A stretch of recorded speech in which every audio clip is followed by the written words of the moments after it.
Hello everyone. So ఇవాళ మనం మాట్లాడుకోబోయే director తన కెరీర్ లోనే ఓన్లీ 14 ఫిల్మ్స్ తీసినా గానీ ఈచ్ అండ్ ఎవ్రీ ఫిలిం కొంతమంది లెజెండరీ డైరెక్టర్స్ కి ఇన్స్పిరేషన్. అండ్ అది ఇంకెవరో కాదు, the one and only Stanley Kubrick. And నిజంగా ఆయన గురించి చెప్పడానికి చాలా విషయాలు ఉన్నాయి. From birth to death, cultural impact to controversies, ఇలా చాలా విషయాలు ఉన్నాయి. ఈ విషయాలన్నీ చాలా డీటెయిల్ గా ఈ వీడియోలో యాజ్ ఆల్వేస్ నేను కవర్ చేయబోతున్నాను. కానీ బిఫోర్ దట్ స్మాల్ రిక్వెస్ట్, ఇలాంటి వీడియోస్ చేయాలంటే it is very difficult. So అందుకే please like, share and subscribe so that it will be supportive. Inka without wasting more time, let's go. Every film he's ever made, the craft is impeccable.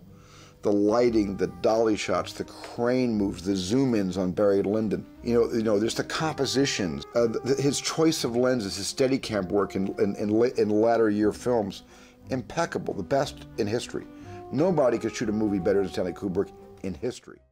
Stanley Kubrick July 26, 1928 New York లో పుట్టాడు. వీరి వాళ్ళ father పేరు వచ్చేసి Jacob Leonard Kubrick. So generally ఆయన్ని Jack అని కూడా పిలుస్తారు. అండ్ వాళ్ళ మదర్ పేరు సేడీ క్యూబ్రిక్. సో వాళ్ళకి ఇద్దరు పిల్లలు. ఒకళ్ళు స్టాన్లీ అయితే రెండోది స్టాన్లీ వాళ్ళ చెల్లైన బార్బరా మేరీ. స్టాన్లీ చిన్నప్పుడు వాళ్ళు బ్రాక్స్ లో ఉండేవాళ్ళు. వీరు అక్కడ తను పబ్లిక్ స్కూల్ కు వెళ్లేవాడు. కానీ తను పెద్ద గొప్ప స్టూడెంట్ కాదు. తన మార్క్స్ కానీ అటెండెన్స్ కానీ దేవర్ యావరేజ్ అండ్ పూర్. అంటే తనకు చిన్నప్పటి నుంచి స్టడీ మీద పెద్దగా ఇంట్రెస్ట్ లేదు. కానీ స్టిల్ తనకి Greek and Roman mythology and అలాగే గ్రిమ్ బ్రదర్ ఫెబల్స్ ఇవి బాగా నచ్చేవి. అండ్ తను మోస్ట్ ఆఫ్ ది సాటర్డేస్ అన్ని కూడా తన ఫేవరెట్ బేస్బాల్ టీమ్ అయిన న్యూయార్క్ యాంకీస్ మ్యాచెస్ చూస్తా గడిపేవాడు. సో తనకు 12 years ఉన్నప్పుడు వాళ్ళ ఫాదర్ తనకి చెస్ గేమ్ నేర్పించాడు. వీరు ఆ గేమ్ నుంచి తను చాలా విషయాలు నేర్చుకున్నాడు. Like strategy, patience, discipline. In fact ఈ విషయాల తర్వాత తను మూవీస్ తయారు చేస్తున్నప్పుడు కూడా ఇంప్లిమెంట్ చేశాడు. సో చెస్ తర్వాత తనకి 13 years ఉన్నప్పుడు వాళ్ళ ఫాదర్ తనకి ఒక కెమెరా కొనిచ్చాడు.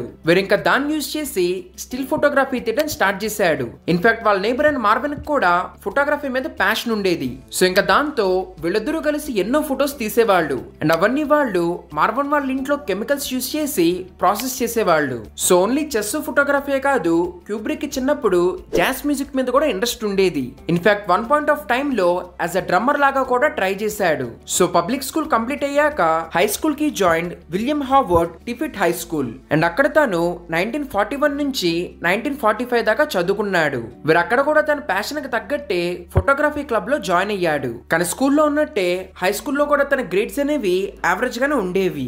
సేమ్ తన అటెండెన్స్ కూడా చాలా తక్కువ ఉండేవి. బికాస్ తను చాలా సార్లు స్కూల్ మానేసి ఒకే రోజు 2 movies చూసేవాడు. సో యాజ్ ఐ సెడ్ 1945 లో తన హై స్కూల్ కంప్లీట్ అయింది. కానీ తన మార్క్స్ చాలా తక్కువ ఉండటంతో పాటు అప్పుడే వరల్డ్ వార్ లో ఫైట్ చేసిన కాలేజ్ స్టూడెంట్స్ తిరిగి రావటం మూలాన తనకి ఏ కాలేజ్ లో కూడా సీట్ అనేది దొరకలేదు. దాంతో వాళ్ళ ఫాదర్ చాలా డిసప్పాయింట్ అయ్యాడు. But still he was very supportive. Like అది కుదరకపోయినా ఫ్యామిలీ లైబ్రరీలో ఉన్న బుక్స్ చదవమని స్టాన్లీకి చెప్పేవాడు.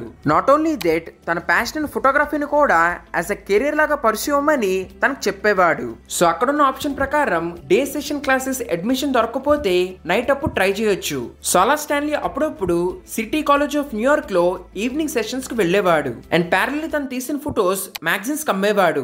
ఇన్ఫాక్ట్ తను తీసిన కొన్ని ఫొటోస్ 1945 లో లుక్ మ్యాగజైన్ లో పబ్లిష్ అయినాయి. అండ్ డబ్బుల కోసం తాను Washington Square Park or else Manhattan chess club లో జరిగే మ్యాచెస్ ఆడేవాడు. సో తను తీసిన లుక్ మ్యాగజైన్ ఫొటోస్ బాగుండటంతో లుక్ మ్యాగజైన్ వాళ్ళు 1946 లో తన ఒక అప్రెంటిస్ ఫోటోగ్రాఫర్ లాగా తీసుకున్నారు. అండ్ లేటర్ తన్ని as a full time staff లాగా కూడా కన్వర్ట్ చేశారు. అండ్ అక్కడ క్యూబ్రిక్ ఫోటోగ్రాఫ్స్ పాడుతా అని చెప్పే స్టోరీ టెల్లింగ్ మూలాన చాలా పాపులర్ అయ్యాడు. ఇన్ఫాక్ట్ 1946 లో తన ఫస్ట్ పబ్లికేషన్ ప్రింట్ అయింది. దాని టైటిల్ వచ్చేసి a short story from a movie balcony. So అలా రా హ్యూమన్ ఎమోషన్స్ చూపిస్తాడనే పాయింట్ కే he was very famous. And ఇంకా 1948 లో పోర్చుగల్ డాక్యుమెంటరీ థీమ్ అని తను అక్కడికి పంపించారు.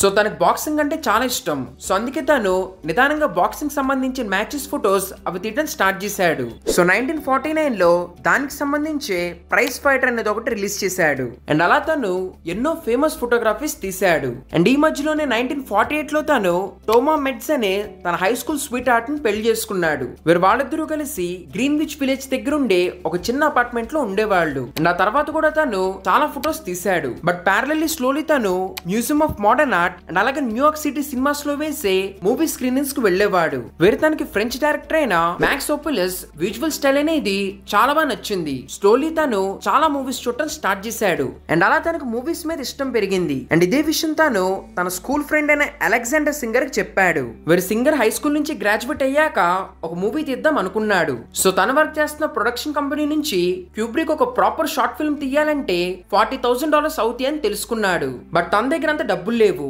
ఇన్ఫాక్ట్ తన దగ్గర సేవింగ్స్ లో జస్ట్ $1,500 ఉన్నాయి. బట్ స్టిల్ వాటిని యూజ్ చేసే తను సింగర్ హెల్ప్ తో కొన్ని చిన్న చిన్న షార్ట్ ఫిల్మ్స్ తయారు చేశాడు. అండ్ అలా తను స్లోలీ ఫిల్మ్ మేకింగ్ అనేది నేర్చుకున్నాడు. అండ్ ఆ తర్వాత క్యూబ్రిక్ తన లాస్ట్ ఇయర్ ఫొటోస్ తీసిన వాల్టర్ కార్టర్ అనే బాక్సర్ మీద ఒక డాక్యుమెంటరీ తీయాలనుకున్నాడు. సో ఇంకా అందుకే తను ఎలాగోలా మనీ అది కలెక్ట్ చేసి ఒక రెంటెడ్ కెమెరా తీసుకున్నాడు. అండ్ దాన్ని యూజ్ చేస్తాను ఒక 16 minutes black and white documentary shoot చేశాడు. మరి దాని పేరు వచ్చేసి day of the fight. So దాన్ని చూసి చాలా మంది చెప్పారు యాజ్ అ ఫస్ట్ ఫిల్మ్ లాగా it was very impressive. Mainly దాంట్లో యూజ్ చేసిన కెమెరా మూవ్మెంట్స్. సో ఆ మూవీ మొత్తం తీసాక ఆ మూవీకి మ్యూజిక్ సింగర్ వాళ్ళ ఫ్రెండ్ అయిన గ్యారాల్డ్ ఇచ్చాడు. సో స్టాన్లీ మొత్తానికి $3,900 పెట్టి ఈ మొత్తాన్ని తీశాడు. మరి ఆ తర్వాత దాన్ని $4,000 కి ఆర్కే బోక్ అమ్మేశాడు. ఇన్ఫాక్ట్ అప్పట్లో ఒక షార్ట్ ఫిల్మ్ కి ఇచ్చిన హైయెస్ట్ అమౌంట్ ఇది. దీనికి సంబంధించి తర్వాత క్యూబ్రిక్ ఇంటర్వ్యూ స్పాట్ లో చెప్పాడు తను ఫస్ట్ షార్ట్ ఫిల్మ్ తయారు చేసి చాలా విషయాలు నేర్చుకున్నాడు.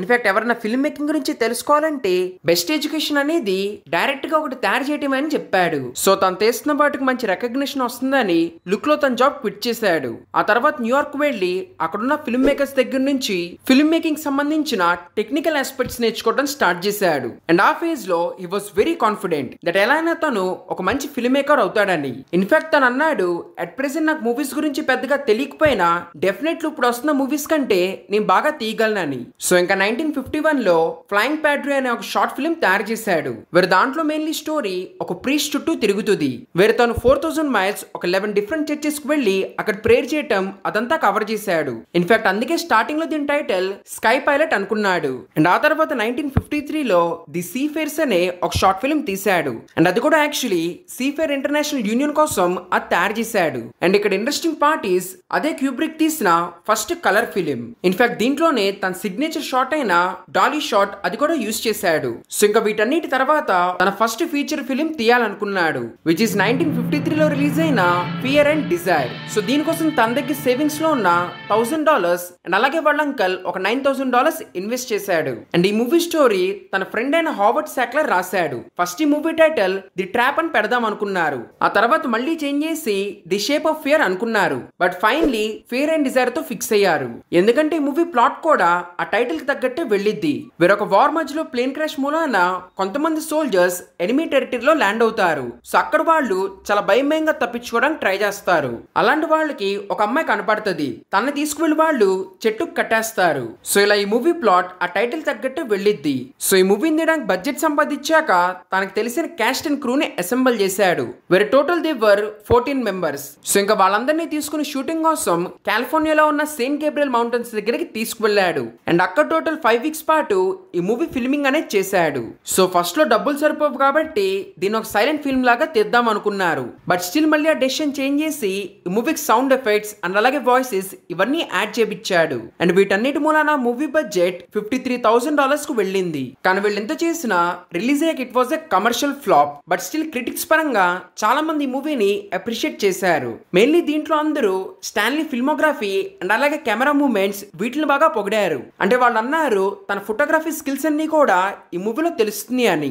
సో ఆ రకంగా వాళ్ళు అప్రిషియేట్ చేశారు. బట్ కమర్షియల్లీ పెద్దగా ఆడలేదు. ఇన్ఫాక్ట్ ఆ తర్వాత క్యూబ్రిక్ ఆ మూవీని అసలు ఓన్ చేసుకోనని చెప్పాడు. అంటే అప్పట్లో ఏదో తీసాడు కానీ ఆ తర్వాత ఆ మూవీకి సంబంధించి తనకి ఏది నచ్చలేదు. సో అందుకే ఆ మూవీ తందని ఓన్ చేసుకోనని ఇంటర్వ్యూస్ వాటిలో చెప్పాడు. సో ఫస్ట్ మూవీ ఫ్లాప్ అవటం మూలాన నెక్స్ట్ మూవీ అలా హ్యూజ్ బడ్జెట్స్ లో తీయకూడదని తను ఫిక్స్ అయ్యాడు. అండ్ ఈసారి తనకు చాలా ఇంట్రెస్టింగ్ గా అనిపించే బాక్సింగ్ కాన్సెప్ట్ మీద మూవీ తీయాలనుకున్నాడు. ఈసారి కూడా సాక్లర్ తో కలిసి బాక్సింగ్ అండ్ లవ్ రెండింటిని మిక్స్ చేసి ఒక స్క్రిప్ట్ అనేది తయారు చేశాడు. సో ఈ మూవీకి కూడా ఫస్ట్ లో చాలా టైటిల్స్ అనుకున్నాడు like kill me kiss me or the maniac or the nymph. But finally killer's kiss అని చెప్పి ఫిక్స్ అయ్యాడు. సో ఈ మూవీని 1955 లో రిలీజ్ చేశాడు. ఈ మూవీ రన్ టైం వచ్చేసి ఓన్లీ 1 hour 7 minutes. వేర్ దీంట్లో ఒక రోజు హెవీవెయిట్ బాక్సర్ అండ్ గార్డెన్ తన పక్క అపార్ట్మెంట్ లో వినయ్ అనే మేనేజర్ గ్లోరియా అనే డాన్స్ ని అసాల్ట్ చేస్తా చూస్తాడు. అండ్ ఆ తర్వాత తను వెళ్ళి ఆ హీరోయిన్ ని కాపాడతాడు. అండ్ అలా స్టోరీ గోస్. వేర్ ఆ తర్వాత వాళ్ళిద్దరు లవ్ చేసుకుని న్యూయార్క్ నుంచి వెళ్ళిపోదాం అనుకుంటారు. బట్ అంతలోనే అటాక్ జరిగి చాలా అవుతాయి. బట్ ఫైనలీ వీళ్ళిద్దరు స్టేషన్ లో కలుస్తారు. సో ఈ మూవీ కూడా సెల్ఫ్ ప్రొడక్షనే. వేర్ తనకు తెలిసిన వాళ్ళందరూ కలిసి ఈ మూవీకి $40,000 ఇన్వెస్ట్ చేశారు. సో ఈ మూవీలో కూడా తన స్టైల్లో డిఫరెంట్ కెమెరా యాంగిల్స్ అవన్నీ యూజ్ చేశాడు. ఇన్ఫాక్ట్ ఈ మూవీ చాలా వరకు న్యూయార్క్ లో జరుగుతుంది. సో టైమ్ స్క్వేర్ లో షూట్ చేయడానికి పర్మిషన్ దొరకపోయేసరికి చాలా వరకు గొరిల్లా షూటింగ్ చేశాడు. ఇన్ఫాక్ట్ కొన్ని చోట్ల ట్రాలీ బదులు ట్రక్ లో నుంచి షూట్ చేశాడు. సో యాక్చువల్లీ షూటింగ్ స్టార్టింగ్ అప్పుడు ఈ మూవీ మొత్తాన్ని సింక్ సౌండ్ లో తీయాలనుకున్నాడు. అంటే డైరెక్ట్ గా అక్కడ ఉన్న సౌండ్స్ మూవీలో యాడ్ చేయాలనుకున్నాడు. కానీ తీస్తున్నప్పుడు లైవ్ లొకేషన్స్ లో ఈ మైక్రోఫోన్స్ ఇవన్నీ హ్యాండిల్ చేయడం చాలా కష్టంగా అయిపోయింది. సో అందుకే ఐడియాని 1 వీక్ లోనే డ్రాప్ చేశాడు. సో ఆల్మోస్ట్ ఒక 12 to 14 వీక్స్ ఆ మూవీ షూటింగ్ అనేది చేశాడు. ఆ తర్వాత మళ్ళీ $35,000 స్పెండ్ చేసి ఆల్మోస్ట్ 7 months కూర్చుని ఆ మూవీకి సౌండ్ అది యాడ్ చేశాడు. సో ఓవరాల్ ఈ మూవీని $75,000 కి తయారు చేశాడు. ఆ తర్వాత ఈ మూవీని $1 lakh కి అమ్మేశాడు. వేర్ ఇన్ఫాక్ట్ రిలీజ్ అయ్యాక ఈ మూవీ కొంచెం కమర్షియలీ బానే ఆడింది. బట్ క్రిటిక్స్ అయితే ఈ మూవీలో స్టోరీ పెద్దగా లేదు గానీ యాజ్ ఆల్వేస్ ఈ మూవీలో కూడా తన కెమెరా మూవ్మెంట్స్ చాలా బాగున్నాయి అని చెప్పారు. లైక్ దాంట్లో చూపించే dolly shots or hand held shots ఇవన్నీ అప్పట్లో చాలా కొత్తగా అనిపించినాయి. ఇన్ఫాక్ట్ అసలు ఆ తర్వాత 1980లో రిలీజ్ అయిన రేజింగ్ బుల్ మూవీకి ఈ మూవీ నుంచే అట్మాస్ఫియర్ ఆర్ సినిమాటోగ్రఫీ ఇన్స్పిరేషన్ లాగా తీసుకున్నారు. కానీ యాక్చువల్లీ తన ఫస్ట్ మూవీ లాగానే స్టాన్లీకి తన ఈ మూవీ కూడా అసలు ఇష్టం ఉండదు. ఇన్ఫాక్ట్ ఇఫ్ యూ సీ మీకు కూడా అర్థమైంది దట్ ఈ మూవీలో తను ఇంకా పర్ఫెక్ట్ అవ్వలేదు. స్టిల్ తన స్టైల్ అనేది డెవలప్ చేసుకుంటున్నాడు. కానీ హాఫ్ కంప్లీట్ వర్క్ నచ్చక స్టాన్లీ తన ఫస్ట్ 2 మూవీస్ ఓన్ చేసుకోడు. సో ఇంకా దీని తర్వాత 1956లో he made interesting movie called the killing. So first of all ఈ movie plot or screenplay itself is very interesting. వేరే అప్పుడే జైల్లో నుంచి బయటకు వచ్చిన జానీ క్లే ఒక 1 last హైస్ట్ చేయాలనుకుంటాడు. సో దట్ ఆ తర్వాత పెళ్లి చేసుకుని ఎక్కడికైనా దూరంగా వెళ్ళిపోయి సెటిల్ అవ్వచ్చు అని. సో దానికి సంబంధించి ఒక చాలా మంచి ప్లాన్ చేస్తాడు. అంత అలాంటి వాళ్ళని కలెక్ట్ చేసి ఆ ప్లాన్ ఎగ్జిక్యూట్ చేయడానికి ట్రై చేస్తాడు. కానీ ఇట్ గోస్ క్రేజీ.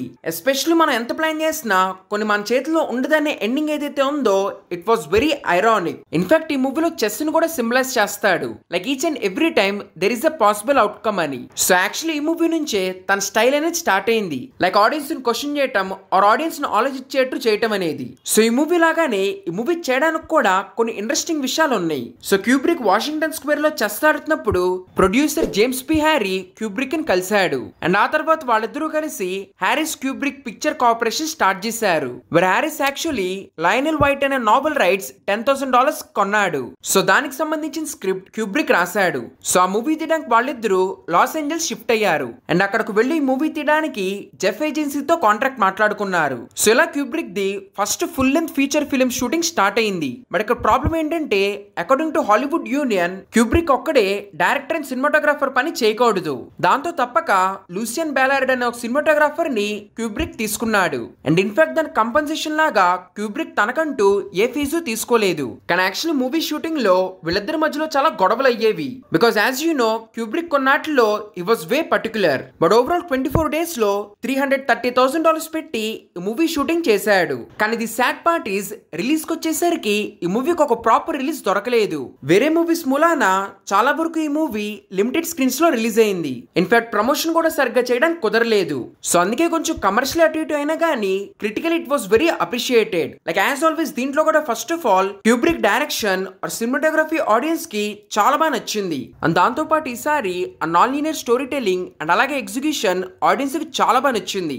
ఇన్ఫాక్ట్ ఇప్పుడైతే క్యూబ్రిక్ తీసిన మూవీస్ లో ఈ మూవీని కూడా కల్ట్ లాగా కన్సిడర్ చేస్తారు. అంటే it inspired many film makers like Quentin Tarantino. And అప్పట్లో ఎంజిఎం వాళ్ళకు కూడా ఈ మూవీ చాలా బాగా నచ్చింది. సో అందుకే వాళ్ళు క్యూబ్రిక్ అండ్ హ్యారిస్ కి $75,000 ఇచ్చి ఇంకో మూవీని రైట్ డైరెక్ట్ అండ్ ప్రొడ్యూస్ చేయమన్నారు. అండ్ ఆ మూవీ ఇంకేదో కాదు, క్యూబ్రిక్స్ ఇంకో ఐకానిక్ మూవీ అయిన పార్ట్స్ ఆఫ్ గ్లోరీ. ఈ మూవీ 1957 లో రిలీజ్ అయింది. సో ఇప్పుడు కూడా ఈ మూవీని one of the best anti war film కింద కన్సిడర్ చేస్తారు. బికాస్ దీంట్లో స్టాన్లీ వార్ అనేది ఎంత దారుణమైన విషయమో తన స్టైల్లో చాలా ఇంపాక్ట్ఫుల్ గా చూపిస్తాడు. సో దీని ప్లాట్ ఏంటంటే World War I అప్పుడు కొంతమంది ఫ్రెంచ్ సోల్జర్స్ కి ఒక జర్మన్ పొజిషన్ ని ఆక్యుపై చేయమని ఆర్డర్స్ ఇస్తారు. కానీ అది వాళ్ళ వల్ల అవ్వదని అర్థమై కొంతమంది అటాక్ చేయకుండా ట్రెంచ్ లోనే ఉండిపోతారు. మిగిలిన వాళ్ళు అటాక్ చేసినా గానీ అనుకున్నట్టే వాళ్ళు ఆ పొజిషన్ ని ఆక్యుపై చేయలేరు. కానీ వాళ్ళ లాస్ ని ఎక్సెప్ట్ చేయకుండా ఫ్రెంచ్ జనరల్ అండ్ అలాగే పై ఆఫీసర్స్ అందరూ కలిసి ఈ లాస్ కారణం కారణం మన సోల్జర్స్ అటాక్ చేయకపోవటమే అని చెప్పి ఉన్న సోల్జర్స్ అందరినీ చంపేయాలనుకుంటారు.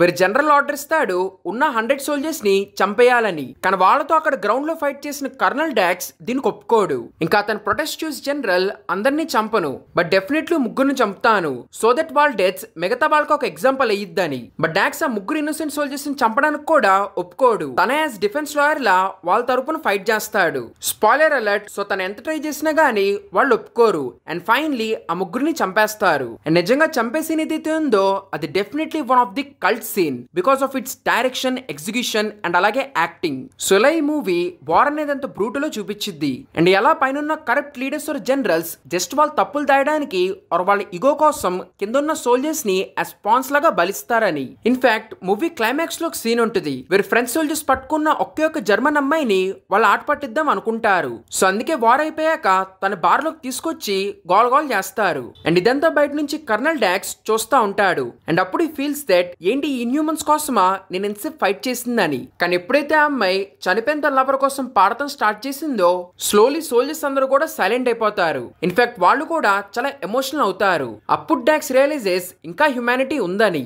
జస్ట్ ఈ వార్ స్వీట్ మూలాన బయట నుంచి చాలా గట్టిగా అయిపోయింది కానీ డీప్ ఇన్ సైడ్ ఇంకా హ్యుమానిటీ ఉందని. సో ఈ ఫిలాసఫీని క్యూబ్రిక్ ఈ మూవీలో చాలా బ్యూటిఫుల్లీ ఎక్స్ప్లోర్ చేస్తాడు. ఇన్ఫాక్ట్ అసలు ఈ మూవీలోనే ఈ మెసేజ్ గాని ఇదంతా కొంచెం స్ట్రేట్ ఫార్వర్డ్ గా ఇచ్చాడు. అండ్ దీని తర్వాత నుంచి ఈ గోస్ వే డీప్. అండ్ ఇక్కడ నుంచి తన తర్వాత మూవీస్ లో ఇంకా చాలా ఇంట్రెస్టింగ్ గా హ్యూమన్ ఎమోషన్స్ ని ఎక్స్ప్లోర్ చేస్తాడు. Like power, control, war, sexuality ఇలాంటి థీమ్స్ ని తను చాలా వరకు ఎక్స్ప్లోర్ చేశాడు. అండ్ మెయిన్లీ తన మూవీస్ అన్ని కూడా తాను ఒక ప్రాపర్ కంక్లూజన్ తో ఎండ్ చేయడు.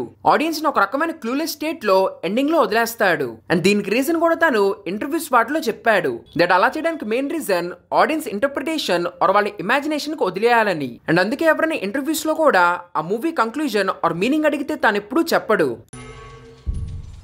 The dead have been covered with lime. The dead know only one thing. It is better to be alive. And అలాగే ఈ మూవీలో తన style of proper camera moments చూడొచ్చు. లేటర్ వాటిని ఇంకా ఇంప్రూవ్ చేశాడు. అండ్ నిజంగా క్యూబ్రిక్ కి కొన్ని ట్రేడ్ మార్క్ షాట్స్ చూడడానికి చాలా బాగుంటాయి. Like wide angle, slow dolly, tracking shots and అన్నిటికన్నా main third eye perspective and అలాగే ఐ స్టేర్ షాట్స్. ఇన్ఫాక్ట్ ఇదొకటే కాదు, తన మూవీస్ లో మోస్ట్ ఆఫ్ ది ఫ్రేమ్స్ అన్ని కూడా పర్ఫెక్ట్లీ సిమెట్రిక్ గా ఉంటాయి. సో తన ఫిల్మ్ మేకింగ్ సంబంధించి ఇంకో ఫన్ ఫ్యాక్ట్ ఏంటంటే తను తీసిన మూవీస్ అన్ని కూడా మోస్ట్లీ ఏదైనా ఒక novel or story adaptation. Because first వచ్చేసి ఏదైనా నావెల్ యాజ్ రీడర్ లాగా చదివితే ఆ స్టోరీ థర్డ్ పర్స్పెక్టివ్ తెలిసిద్ది. సో అలాంటప్పుడు ఆ స్టోరీని ఇంకా బాగా జడ్జ్ చేయగలము. అండ్ అలాగే నావెల్ స్క్రీన్ ప్లేస్ తనకు చాలా డీప్ గాను ఇంట్రెస్టింగ్ గా అనిపిస్తాయి. దట్ ఈస్ ద రీజన్ తన కెరీర్ మొత్తం తాను ఏదైనా నావెల్ నుంచి ఐడియా తీసుకుని దాన్ని డెవలప్ చేసేవాడు. So coming back to parts of glory, ఈ మూవీ మేకింగ్ విషయానికి వస్తే అది కూడా చాలా ఇంట్రెస్టింగ్ వేలో జరిగింది. సో యాక్చువల్లీ మూవీ ఏదైతే ఉందో ఇదే పేరుతో 1935 లో హ్యూమ్ఫిర్ కాబ్ రాసిన నావెల్ బేస్ చేసుకుని ఈ మూవీని తీశారు. సో యాక్చువల్లీ ఇందాకే చెప్పాను ఎంజిఎం తన ప్రీవియస్ మూవీ నుంచి $75,000 ఇచ్చి నెక్స్ట్ మూవీ స్టోరీ రాయమంది. మీరు క్యూబ్రిక్ థామ్సన్ తో కలిసి ఆ నావెల్ ని బేస్ చేసుకుని ఈ మూవీ స్క్రిప్ట్ అనేది రాశాడు. కానీ స్క్రిప్ట్ చూసిన ఎంజిఎం ఈ మూవీ తీనని చెప్పారు. బికాజ్ ఆల్రెడీ వాళ్ళు ప్రీవియస్ గానే ఇలాగే ఒక యాంటీ వార్ ఫిల్మ్ తయారు చేశారు. సో మళ్ళీ అలాంటి ఫిల్మ్ అయితే రిపిటేటివ్ గా ఉండిద్ది. అండ్ అలాగే ఈ మూవీలో ఫ్రెంచ్ అండ్ జర్మన్ ఇలా మొత్తం చూపించారు కాబట్టి రిలీజ్ అప్పుడు కూడా కష్టమైద్దని చెప్పి ఈ మూవీని తీనని చెప్పారు. ఇంకా దాంతో స్టాన్లీ అండ్ హ్యారిస్ ఇద్దరు కలిసి యునైటెడ్ ఆర్టిస్ట్ దగ్గరికి వెళ్లారు. అండ్ ఆ తర్వాత క్రిక్ డగ్లస్ ఈ మూవీ మెయిన్ రోల్ లో యాక్ట్ చేయడానికి ఒప్పుకున్నాడు. సో ఓవరాల్ వీళ్ళకి ఈ మూవీ బడ్జెట్ $900,000 ఇచ్చారు. వీరు 600 ట్రైన్ జర్మన్ పోలీస్ ఆఫీసర్స్ ని యాజ్ ఎక్స్ట్రాస్ లాగా తీసుకున్నారు. అండ్ అలాగే 5,000 స్క్వేర్ యార్డ్స్ లో ఈ మూవీ సెట్స్ అనేవి వేశారు. సో ఇదంతా ఒక ఎత్తు అయితే మీకు ఆల్రెడీ ప్రీవియస్ గా ఫించర్ గురించి చెప్పాను దట్ ఎలా తను యాక్టర్స్ దగ్గర నుంచి మల్టిపుల్ టేక్స్ తీసుకుంటాడని. But actually before Fincher Stanley Kubrick was the person. Like ఈ మూవీ తీసుకుంటే ఈ మూవీలో మీల్ సీన్ కోసం ఆల్మోస్ట్ 70 టేక్స్ దాకా తీసుకున్నాడు. And each and every time ఆ మొత్తం మీల్ కంప్లీట్ గా ప్రిపేర్ చేపించేవాడు. Same with the courtroom scene, అది కూడా ఒక 70 to 80 టేక్స్ దాకా జరిగింది. అండ్ అలాగే ట్రెంచ్ ట్రాక్ చేసే సీన్ కూడా చాలా టేక్స్ తీసుకున్నాడు. సో ఇలా తన ఫస్ట్ మూవీస్ నుంచే for each and everything he was very particular. And ఇక్కడ ఇంకో ఇంట్రెస్టింగ్ విషయం ఏంటంటే ఇందాక మూవీలో చెప్పా కదా లాస్ట్ లో ఒక జర్మన్ అమ్మాయిని చూస్తామని. సో తనే Stanley's third and last wife. వీరి మూవీ షూటింగ్ లోనే తన్ని కలిశాడు. ఆ తర్వాత వాళ్ళిద్దరూ 1958 లో పెళ్లి చేసుకున్నారు. కానీ బిఫోర్ హర్ తన ఫస్ట్ వైఫ్ అయిన టోబాకి డైవోర్స్ ఇచ్చాక 1955 లో రూత్ ని పెళ్లి చేసుకున్నాడు. సో యాక్చువల్లీ రూత్ ను కూడా తన 1955 మూవీ అయిన కిల్లర్స్ కిస్ షూటింగ్ లో కలిశాడు. So parts of glory release అయ్యాక తీసాక అనుకున్నంత లెవెల్లో ఆడలేదు. మెయిన్లీ ఆ మూవీని ఫ్రెంచ్ లో బ్యాన్ చేశారు. బికాస్ ఈ మూవీలో స్టాన్లీ ఫ్రెంచ్ సోల్జర్స్ ని చూపించినవే వాళ్ళకి నచ్చలేదు. సో అందుకే రిలీజ్ అయినప్పుడు ఆ మూవీని బ్యాన్ చేశారు. సో ఈ మూవీకి బాక్స్ ఆఫీస్ కలెక్షన్ పెద్దగా రాకపోయినా అప్రిసియేషన్ మాత్రం చాలా వచ్చింది. ఇన్ఫాక్ట్ బాఫ్టా అవార్డ్స్ లో ఈ మూవీని బెస్ట్ ఫిల్మ్ కేటగిరీకి కూడా నామినేట్ చేశారు. అండ్ కమింగ్ ఇయర్స్ ఇప్పుడైతే డెఫినెట్లీ ఈ మూవీని one of the cult war film కింద చూస్తారు. ఇన్ఫాక్ట్ చాలా మంది ఈ మూవీలో వార్ కి సంబంధించి చూపించిన విషయాల్ని రెప్లికేట్ చేయడానికి ట్రై చేశారు. సో ఈ మూవీ తర్వాత స్టాన్లీ అండ్ హ్యారిస్ కలిసి 1958 లో వ్లాడిమిర్ నోబెల్ అయిన లొలిటా రైట్స్ $150,000 కొనుక్కున్నారు.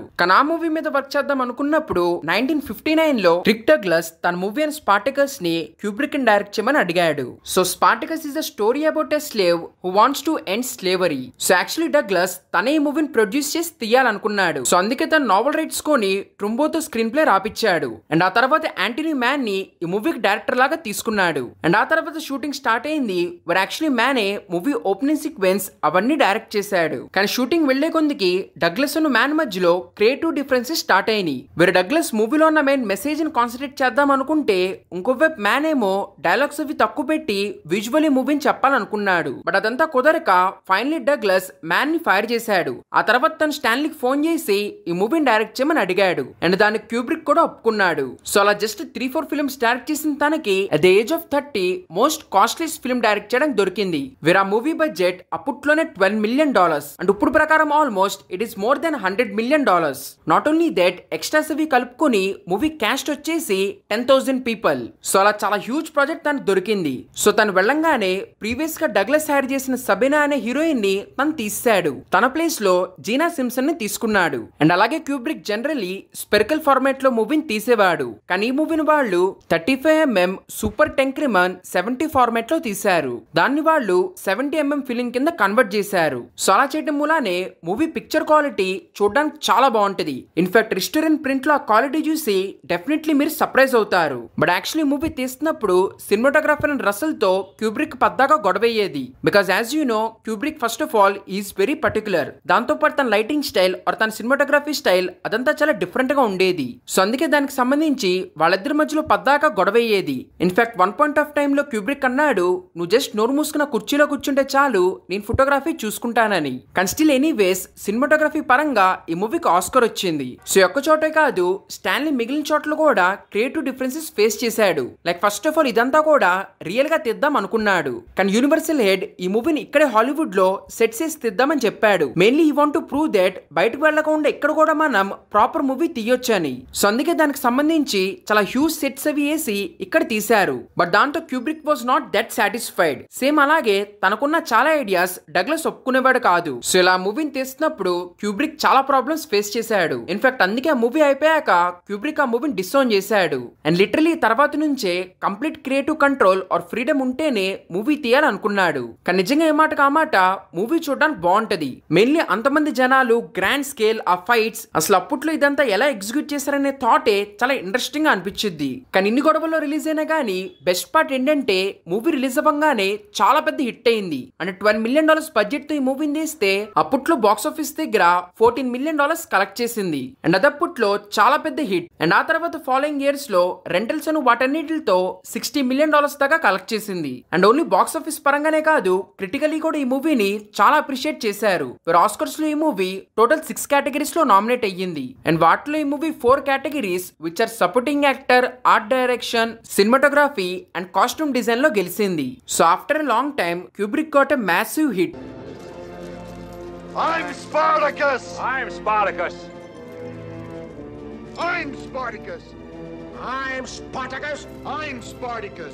I'm Spartacus! I'm Spartacus! I'm Spartacus! So ఇంకా స్పార్టకస్ తర్వాత వాళ్ళు ఫస్ట్ లో అనుకున్న లోలిటా మూవీని కంటిన్యూ చేశారు. కానీ అక్కడ చిన్న ఇంట్రెస్టింగ్ విషయం ఏంటంటే, ఆల్రెడీ మీకు చెప్పాను ఫస్ట్ డే లోలిటా మూవీ తెద్దాం అనుకుంటే ఆ మధ్యలో స్పార్టకస్ మూవీ వచ్చిందని. బట్ యాక్చువల్లీ ఆ మధ్యలో ఇంకోటి జరిగింది. వేరే పార్ట్స్ ఆఫ్ గ్లోరీ మూవీ తర్వాత వేరే యాక్చువల్లీ మార్లన్ బ్రాండో తో కలిసి క్యూబ్రిక్ ఒక మూవీ తీయాల్సింది. కానీ రైటింగ్ ఆర్ క్యారెక్టర్ కి సంబంధించి వాళ్ళిద్దరి మధ్యలో డిఫరెన్సెస్ రావటం మూలాన ఆ మూవీని షూటింగ్ కి ముందే ఆపేశారు. కానీ బ్యాడ్ పబ్లిసిటీ అయితే బాగోదని యాక్చువల్లీ ఆ మూవీకి సంబంధించి ఒక స్టేట్మెంట్ రిలీజ్ చేశారు. దట్ క్యూబ్రిక్ తన మూవీ లోలిటా మీద ఫోకస్ చేయడానికి ఈ మూవీ నుంచి తప్పుకుంటున్నాడని. కానీ యాజ్ ఆల్రెడీ సెడ్ ఈ మధ్యలో స్పార్టకస్ మూవీ వచ్చింది. సో ఇంకా ఫైనల్లీ ఆ మూవీ అయిపోయాక లోలిటా మూవీ స్టార్ట్ చేశాడు. సో ఈ మూవీ ప్లాట్ ఏంటంటే హబర్ట్ అనే ఒక ఫ్రెంచ్ లిటరేచర్ ఒహాయోలో ఒక యూనివర్సిటీలో ప్రొఫెసర్ కింద జాయిన్ అయ్యాక అక్కడ ఉండడానికి ఇల్లు తిరుగుతా ఉంటాడు. అలాంటప్పుడు ఒక రోజు తాను షార్లెట్ హేస్ వాళ్ళ ఇంటికి వెళ్ళినప్పుడు అక్కడ వాళ్ళ 14 years కూతురైన లోలిటాని చూస్తాడు. అండ్ ఇంకా అక్కడే అద్దెకుంటాడు and slowly gets attracted to Lolita. So actually 1955 లో నావెల్ రిలీజ్ అయినప్పుడు it was very controversial. In fact కొన్ని చోట్లయితే దీని రిలీజ్ కూడా అవనివ్వలేదు. అండ్ ఇంకా స్ట్రేంజ్ పార్టీస్ యాక్చువల్లీ నావెల్లో లోలిటా ఏజ్ వచ్చేసి ఓన్లీ 12 years. కానీ అదైతే మరీ ప్రాబ్లమేటిక్ గా ఉండిద్దని క్యూబ్రిక్ 14 years కింద మార్చాడు. కానీ still it was very controversial. In fact Kubrick film career లో ఈ మూవీ నుంచి అసలు కాంట్రవర్సీ స్టార్ట్ అయినాయి. సో 2 million బడ్జెట్ లో ఆల్మోస్ట్ 88 days ఈ మూవీ షూటింగ్ అనేది చేశాడు. వేరే నావెల్ నుంచి తను టోన్ డౌన్ చేసినా గానీ స్టిల్ సెన్సార్షిప్ మూలాన తను చాలా సీన్స్ తీసాడు. ఇన్ఫాక్ట్ దీని గురించి తర్వాత ఇంటర్వ్యూస్ లో చెప్పాడు, ఒకవేళ ఇంత సెన్సార్షిప్ ప్రాబ్లం అయ్యుంటే తన ఆ మూవీ తీసేవాడు కాదని. సో సెన్సార్షిప్ అయినా గానీ మూవీ ప్లాట్ ఆర్ కాంటెక్స్ట్ సంబంధించి చాలా కాంట్రవర్సీ అయితే క్రియేట్ అయింది. అండ్ బాక్స్ ఆఫీస్ దగ్గర $2 million బడ్జెట్ తో తీస్తే $9 million కలెక్ట్ చేసింది. కానీ క్రిటికలీ పెద్దగా అప్రిసియేషన్ అదేమీ రాలేదు. సో ఆ తర్వాత క్యూబ్రిక్ కి slowly cold war or nuclear war మీద ఇంట్రెస్ట్ వచ్చింది. సో అందుకే తను దానికి సంబంధించి మొత్తం ఇన్ఫర్మేషన్ తెలుసుకోవడం స్టార్ట్ చేశాడు. వేర్ లిటరలీ ఆల్మోస్ట్ వాటి మీద 40 to 50 books దాకా చదివాడు. అండ్ ఇదంతా చేశాక తనకు అర్థమైంది ఈ మొత్తం సిచ్యువేషన్ మీద అసలు ఎవరికి ఏం తెలియదని. బట్ చదివిన అన్ని నావెల్స్ లో తనకు నావెల్ చాలా ఇంట్రెస్టింగ్ గా అనిపించింది, విచ్ ఇస్ పీటర్ జార్జ్ రాసిన రెడ్ అలర్ట్ అనే నావెల్. ఇన్ విచ్ చాలా స్ట్రేంజ్ అండ్ ర్యాండమ్ వే లో World War III స్టార్ట్ అయ్యింది. సో తనకు ఆ స్టోరీ చాలా ఇంట్రెస్టింగ్ అనిపించడంతో దాని మీద మూవీ తీయాలనుకున్నాడు. ఇంకా అందుకే తాను ఆ నావెల్ రైటర్ అండ్ పీటర్ తో కలిసి మూవీ స్క్రిప్ట్ రాయడం స్టార్ట్ చేశాడు. కానీ రాస్తున్నప్పుడు తనకు అర్థమైంది దీన్ని సీరియస్ గా తీయడం కంటే ఒక సెటైరిక్ కామెడీ లాగా తీస్తే ఇంకా చాలా ఇంట్రెస్టింగ్ గా ఉండిద్దని. సో అందుకే ఇంకా ఆ మూవీని తాను సెటైరిక్ గా తీయాలనుకున్నాడు. కానీ తన లాంగ్ టర్మ్ పార్ట్నర్ అయిన హ్యారిస్ మాత్రం దీనికి ఒప్పుకోలేదు. బికాస్ అకార్డింగ్ టు హ్యారిస్ ఈ కాన్సెప్ట్ చాలా సీరియస్ గా తీయాలి. సో ఇంకా డిసగ్రిమెంట్ మూలాన ఇద్దరు సెపరేట్ అయిపోయారు. వేరే తర్వాత హ్యారిస్ అనుకున్నట్టే ఇదే టాపిక్ మీద ది బెల్ఫోర్డ్ ఇన్సిడెంట్ అనే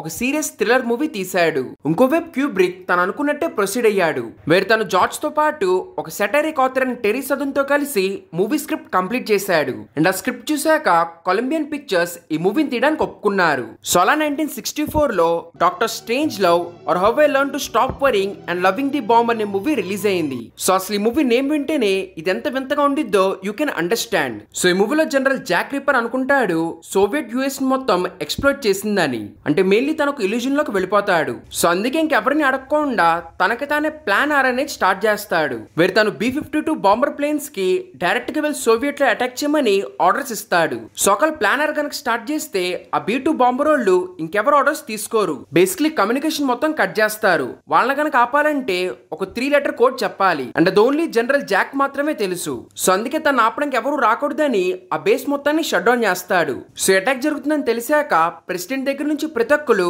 వార్ రూమ్ లో దీన్ని ఆపడానికి ట్రై చేస్తారు. బికాస్ ఒక్కసారి కనుక ఇది జరిగితే సోవియట్ వాళ్ళ దగ్గర డూమ్స్డే అనే మిషన్ ఉంది. అది ఆటోమేటిక్ గా యాక్టివేట్ అయ్యి వరల్డ్ మొత్తం డిస్ట్రాయ్ అయిపోద్ది. సో ఈ మొత్తాన్ని క్యూబ్రిక్ చాలా సెటైరికల్ వేలో మంచి ఇంట్రెస్టింగ్ గా చూపిస్తాడు. ఇన్ఫాక్ట్ వార్ మూవీస్ లో పార్ట్స్ ఆఫ్ గ్లోరీ లాగానే ఈ మూవీని కూడా అంతే ఐకానిక్ గా చూస్తారు. అంటే వార్ మూవీస్ మీద this is considered as one of the best satirical comedy. Because ఆ కామెడీతోనే చాలా ఇంట్రెస్టింగ్ విషయాలు ఎక్స్ప్లోర్ చేస్తాడు. లైక్ ఎలా రూల్ చేసే ప్రెసిడెంట్ ఆర్ లీడర్స్ కి కొన్ని బేసిక్ రూల్స్ అనేవి తెలియదు. ఆర్ అప్పట్లో కోల్డ్ వార్ మీద ఎలా ఎవరికి వాళ్ళకి సెల్ఫ్ థాట్స్ అనేవి ఉండేవి. నాట్ ఓన్లీ దట్ అసలు ఓవరాల్ ఈ న్యూక్లియర్ వార్ అనేది ఎంత అబ్సర్డ్ విషయమో he try to show that. So ఇంకా coming to shooting, Columbian pictures $2 million budget ఒప్పుకున్నాక ఈ మూవీ మొత్తాన్ని తాను లండన్ లో షూట్ చేశాడు.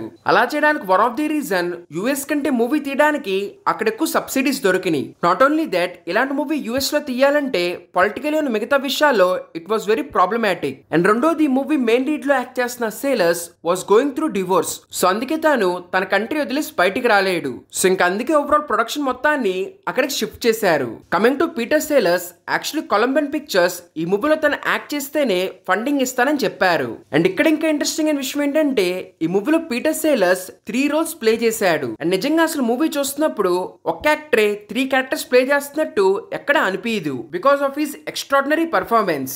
తనొక్కడే కాదు, George Scott or Slim Pickens ఇలా అందరూ ఆ మూవీలో చాలా బాగా యాక్ట్ చేశారు. సో క్యూబ్రిక్ ఏమో యాజ్ ఆల్వేస్ అన్ని కూడా కరెక్ట్ గా ఉండేట్టు చూసుకున్నాడు. లైక్ లండన్ లో మూవీకి సంబంధించి 3 పెద్ద పెద్ద సెట్లు వేయించాడు. ఒకటి వచ్చేసి వార్ రూమ్, రెండోది B-52 బాంబర్ ప్లేన్, మూడోది హోటల్ రూమ్. ఇన్ఫాక్ట్ అసలు డిజైనర్ అయిన can Adam first war room ని ఒకలాగా డిజైన్ చేశాడు. కానీ అది క్యూబ్రిక్ నచ్చక ఆ మొత్తం తీపిచ్చేసి మళ్ళీ రెండో సెట్ వేయించాడు. వీరు తను స్పెసిఫిక్ గా చెప్పాడు వీళ్ళందరూ కూర్చుంటున్న టేబుల్ మొత్తం గ్రీన్ కలర్ లో ఉండాలని. బికాస్ తను పోకర్ టేబుల్ కి దీన్ని సిమిలర్ గా చూపేయాలనుకున్నాడు. లైక్ పెద్ద పెద్ద అందరూ కలిసి యాజ్ అ గ్యాంబిల్ లాగా వరల్డ్ ఫ్యూచర్ డిసైడ్ చేస్తున్నారని. కానీ అసలు అక్కడ ఉన్న వాళ్ళు ఇది బ్లాక్ అండ్ వైట్ ఫిల్మ్ కాబట్టి ఇది తెలియదు, చేసిన వేస్ట్ అని చెప్పారు. కానీ దానికి క్యూబ్రిక్ అన్నాడు యాక్టర్స్ కి తెలిసిద్ది కదా అని. సో ఈ మూవీలో అప్పట్లోనే కొన్ని స్పెషల్ విజువల్ ఎఫెక్ట్స్ కూడా యూజ్ చేశారు. So actually movie first screening వచ్చేసి November 2nd, 1963 లో చేద్దాం అనుకున్నారు. కానీ అప్పుడే జాన్ కెనడీ అసాసిన్ అవటం మూలాన ఈ మూవీని పోస్ట్ పోన్ చేసి జాన్ లో రిలీజ్ చేశారు. వేరే $2 million బడ్జెట్ తో ఈ మూవీని తీస్తే ఈ movie almost $9 to $9.5 million collect చేసింది. అండ్ ఓన్లీ కలెక్షన్ వైసే కాదు, ఆస్కర్స్ లో కూడా ఈ మూవీ 4 కేటగిరీస్ లో నామినేట్ అయ్యింది. సో ఇలా అన్ని విధాలుగా ఈ మూవీ అప్పట్లో మంచి హిట్ అయింది. I have a plan. Monsieur! I can walk! ఇంకా then coming to one of the iconic legendary movie that is 1968 లో రిలీజ్ అయిన 2001 స్పేస్ ఆడిసీ. నిజంగా this is one of the few movies that changed filmmaking. In fact legendary directors like George Lucas, Ridley Scott, Spielberg, Christopher Nolan వాళ్ళందరికీ ఈ movie ఒక పెద్ద inspiration. To see somebody actually do it, to make a visual film, was hugely inspirational to me. If he did it, I can do it.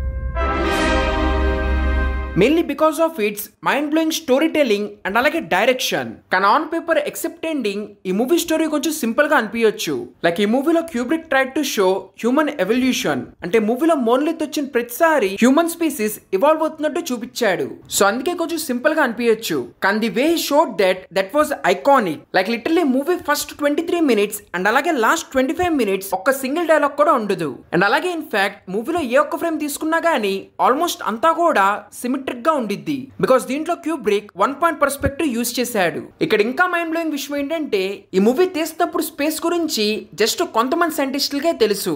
Other then that ఎవరికి అసలు space ఎలా ఉంటది are space నుంచి earth ఎలా ఉండిద్దో తెలియదు. Literally first moon landing అంటే Apollo 11 moon landing కన్నా 3 months ముందు ఈ మూవీ రిలీజ్ అయింది. సో అందుకే ఎవరికేం తెలియదు. బట్ ఈ మూవీలో చూసిన ఈచ్ అండ్ ఎవ్రీథింగ్ క్యూబ్రిక్ తన ఇమాజినేషన్ యూజ్ చేసి తయారు చేశాడు. లైక్ స్పేస్ నుంచి అర్త్ చూస్తే ఎలా ఉండిద్దని తను ఇమాజిన్ చేసి అలా డిజైన్ చేపించాడు. సో అందుకే ఈ మూవీలో కనుక మీరు చూస్తే వెనకమల అర్త్ అంతా కూడా ఒక బ్లూ బాల్ లాగా ఉండి దానిపైన ఏదో క్లౌడ్స్ అన్ని కొంచెం మెస్సీగా ఉంటాయి. ఇది ఒకటే కాదు, ఫ్యూచర్ కి సంబంధించి తాను చాలా విషయాలు ప్రెడిక్ట్ చేశాడు. Like space travelling or space లోకి వెళ్ళాక అక్కడ ఎలా ఉండిద్దని, లైక్ ఫుడ్ గానీ మిగతా విషయాలు and also phone are tablet లాంటి గ్యాడ్జెట్స్ యూజ్ చేయడం గానీ ఆర్ వీడియో కాల్. అన్నిటికన్నా ఇంట్రెస్టింగ్ విషయం వచ్చేసి ఆర్టిఫిషియల్ ఇంటెలిజెన్స్. సో ఇలా రాబోయే చాలా క్రేజీ విషయాలు తను ముందే ప్రెడిక్ట్ చేసి ఆ మూవీలో పెట్టాడు. ఇన్ఫాక్ట్ ఇంకా స్పెసిఫిక్ గా చెప్పాలంటే మూవీలో స్పేస్ లో ఉండే కాస్ట్యూమ్స్ అన్ని కూడా ఒక 30 or 50 years తర్వాత ఎలా ఉంటాయని కాస్ట్యూమ్ డిజైనర్ తో కూర్చొని డిస్కస్ చేసి అలా డిజైన్ చేపించాడు. వీరు తన ప్రకారం ఎల్లు కొందికి మనుషులు చాలా ఈజీగా పనులు చేయడం ఇష్టపడతారు. సో అందుకే ఆ కాస్ట్యూమ్స్ అన్నింటిలో కూడా బటన్స్ అనేవి ఉండవు. సో ఎంత స్పెసిఫిక్ గా తాను ఈ మూవీ తయారు చేపించాడు. కానీ అసలు తనకి మూవీ ఐడియా 1948 లో ఆర్థర్ క్లార్క్ రాసిన ది సెంటినల్ అనే ఒక షార్ట్ స్టోరీ చదివాక వచ్చింది. వీరు యాక్చువల్లీ ఐడియా వచ్చాక తాను క్లార్క్ దగ్గరకు వెళ్లి ఈ షార్ట్ స్టోరీని ఒక కంప్లీట్ నావెల్ లాగా అండ్ అలాగే ఒక మూవీ లాగా కూడా తీస్తే బాగుండిద్దని తనకు చెప్పాడు. ఫర్ విచ్ క్లార్క్ కూడా ఒప్పుకున్నాడు. ఆ తర్వాత వీళ్ళిద్దరూ కలిసి ఆ నావెల్ రైటర్ స్టార్ట్ చేశారు. దాంతో పాటు ప్యారలీ ఈ మూవీ స్క్రీన్ ప్లే కూడా. And that was really interesting because రెండు వాళ్ళు ఒకేసారి రాశారు. కానీ క్యూబ్రిక్ మూవీ చూసేప్పుడు స్పాయిలర్స్ ఉండకూడదని నావెల్ రిలీజ్ ని 3 months పోస్ట్ పోన్ చేపించాడు. సో స్క్రిప్ట్ కంప్లీట్ అయిపోయాక షూటింగ్ లండన్ లో స్టార్ట్ చేశారు. And as I already said previous movie తీయడానికి తను హాలీవుడ్ నుంచి లండన్ కి వచ్చాడు. కానీ ఆ తర్వాత మళ్ళీ ఇంకెప్పుడు తన హాలీవుడ్ కు వెళ్లేదు. తన తర్వాత మూవీస్ అన్ని కూడా లండన్ లోనే షూట్ చేశాడు. దానికి వన్ ఆఫ్ ది రీజన్ ఒకసారి తను ప్లేన్ లో వస్తున్నప్పుడు he had a bad experience. ఇంకా తర్వాత ఎప్పుడు తాను మళ్ళీ ప్లేన్ ఎక్కాలనుకోలేదు. సో అందుకే ఫస్ట్ ఆఫ్ ఆల్ ఆ జర్నీ అవాయిడ్ చేయడానికి తాను లండన్ లో ఉండిపోయాడు. ఇక్కడ ఇంట్రెస్టింగ్ అయిన విషయం ఏంటంటే యాక్చువల్లీ తన దగ్గర పైలట్ లైసెన్స్ కూడా ఉంది. కానీ ఆ ఎక్స్పీరియన్స్ మూలాన he wanted to avoid plane journey. And అలాగే రెండోది ఆ హాలీవుడ్ కల్చర్ వాళ్ళు పెట్టే రూల్స్ ఇవన్నీ క్యూబ్రిక్ క్యూబ్రిక్ నచ్చలేదు. సో అందుకే ఓవరాల్ తన హాలీవుడ్ కు వెళ్లకుండా లండన్ లోనే ఉండిపోయాడు. ఇన్ఫాక్ట్ అసలు ఈ మూవీ స్టార్టింగ్ డాన్మెన్ సీక్వెన్స్ ఏదైతే ఉందో అదంతా యాక్చువల్లీ లాస్ట్ లో షూట్ చేశారు. వేరే బ్యాక్గ్రౌండ్ లో చూపించిన సీక్వెన్స్ అంతా కూడా క్యూబ్రిక్ షూట్ చేయలేదు. As a set plane reason మూలాన సెకండ్ యూనిట్ వెళ్తే వాళ్ళ క్యూబ్రిక్ మొత్తం గైడెన్స్ ఇచ్చాడు. దాని ద్వారా వాళ్ళు ఆ బ్యాక్గ్రౌండ్ షాట్స్ అన్ని షూట్ చేశారు. సో ఆ ఫుటేజ్ ని తీసుకొచ్చి చాలా కొత్తగా 2-way ప్రొజెక్షన్ చేసి దాని ముందు షూట్ చేశారు. సో అలా చేశారు కాబట్టి పాత్ మూవీ అయినా గానీ ఆ సీన్ అంతా కొంచెం డిఫరెంట్ గా అనిపించింది. అండ్ ఆ కాస్ట్యూమ్స్ అవన్నీ కూడా చాలా స్పెషల్ గా చేపించాడు. పైగా యాక్టర్స్ అందరికి ఆ గొరిల్లాస్ అవి చూపించి ఆ ట్రైనింగ్ అవి ఇప్పించాడు. సో వాళ్ళ మధ్యలో రియల్ గా 2 చిన్న ఎప్స్ ని షూటింగ్ లో యూజ్ చేశారు. అండ్ యాక్చువల్లీ మూవీలో చూపించిన లెపర్డ్ కూడా రియలే. వేరే దానికి ట్రాంక్లైజర్స్ అవి ఇచ్చి ఫిల్మింగ్ చేశారు. అండ్ అలాగే ఈ సీన్ లో నిజమైన హార్స్ కి జీబ్రా కలర్ వేసి అక్కడ ఉంచారు. And that continued with the iconic match cut shot. But ఇది ముందు అనుకోలేదంట. షూటింగ్ చేస్తున్నప్పుడు క్యూబ్రిక్ కి ఈ షార్ట్ ఐడియా వచ్చింది. Then coming to space sequence, Kubrick 2 real life scientist తో కలిసి వర్క్ చేసి ఆ మొత్తాన్ని డిజైన్ చేశాడు. Where from 3 feet to 50 feet size ఉండే మినియేచర్ స్పేస్ షిప్ సెట్స్ ఇవన్నీ తయారు చేశారు. సో మూవీలో చూపించిన ప్రతి స్పేస్ షిప్ ది వాళ్ళొక మోడల్ తయారు చేసి దాన్ని యూజ్ చేశారు. ఇన్ఫాక్ట్ ఆ రీసెర్చ్ కి నాసా వాళ్ళు వాళ్ళ టెక్నాలజీ చూడడానికి పర్మిషన్ ఇచ్చారు. And the most mind blowing thing was zero gravity scene shoot చేయడానికి వాళ్ళు 40 feet ఒక పెద్ద రొటేటింగ్ సెట్ తయారు చేశారు. అండ్ అప్పట్లో this was the biggest set. In fact దాన్ని తయారు చేయడానికి $750,000 అయ్యిందంట. సో ఆ సెట్ లోపల యాక్ట్రెస్ మ్యాగ్నెటిక్ షూ వేసుకుని అక్కడ సీన్ చేసింది. సో ఈ రొటేటింగ్ సెట్ ఐడియా తర్వాత చాలా మంది లైక్ నోలన్ వాళ్ళ మూవీస్ లో యూజ్ చేశారు. వేరే జూపిటర్ మిషన్ మోడల్ వచ్చేసి ఇట్ వాస్ 50 feet. అండ్ దాన్ని తయారు చేయడానికి 6 months పట్టిందంట.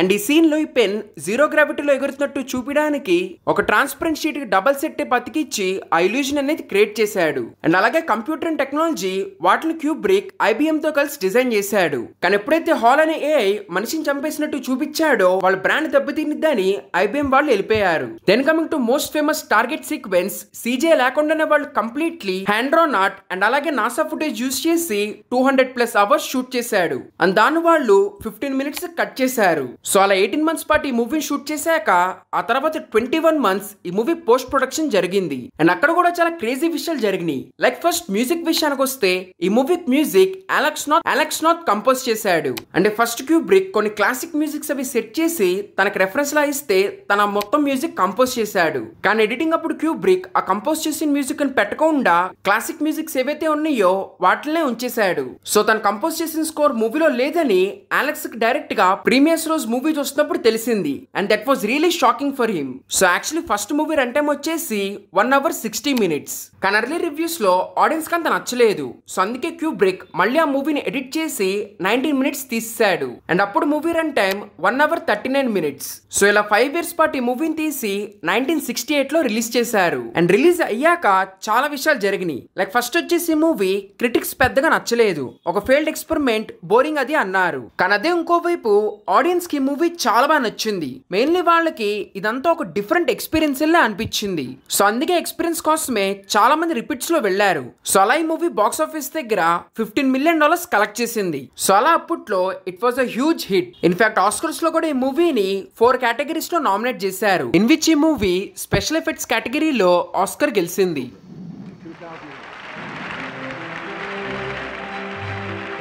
సో రిలీజ్ తర్వాత పాపులారిటీ ఇంకా పెంచడానికి స్టూడియో వాళ్ళు తయారు చేసిన మినియేచర్స్ అండ్ అలాగే సెట్స్ అవి బయట ఆడియన్స్ చూడడానికి డిస్ప్లే చేద్దామని అన్నారు. ఫర్ విచ్ క్యూబ్రిక్ కూడా ఫస్ట్ లో ఒప్పుకున్నాడు. కానీ వెంటనే ఆ తర్వాత తన డెసిషన్ చేంజ్ చేశాడు అండ్ డిస్ప్లే అవనీయకుండా ఆ మొత్తాన్ని ఆపేశాడు. బికాస్ తనకు అనిపించింది ఒకళ్ళు డిస్ప్లే చేస్తే ఆడియన్స్ ఫీల్ అయిన ఎక్స్పీరియన్స్ అంతా పాడైద్దని. సో ఆ డిల్యూజన్ బ్రేక్ అవ్వకూడదని తను వాటన్నిటిని స్టూడియోలోనే ఉంచి లాక్ చేపించాడు. కానీ వాటిని అలాగే స్టోర్ చేసి ఉంచాలంటే it was very costly. So అందుకే ఆ మొత్తాన్ని స్టూడియో ఆ తర్వాత తీశారు.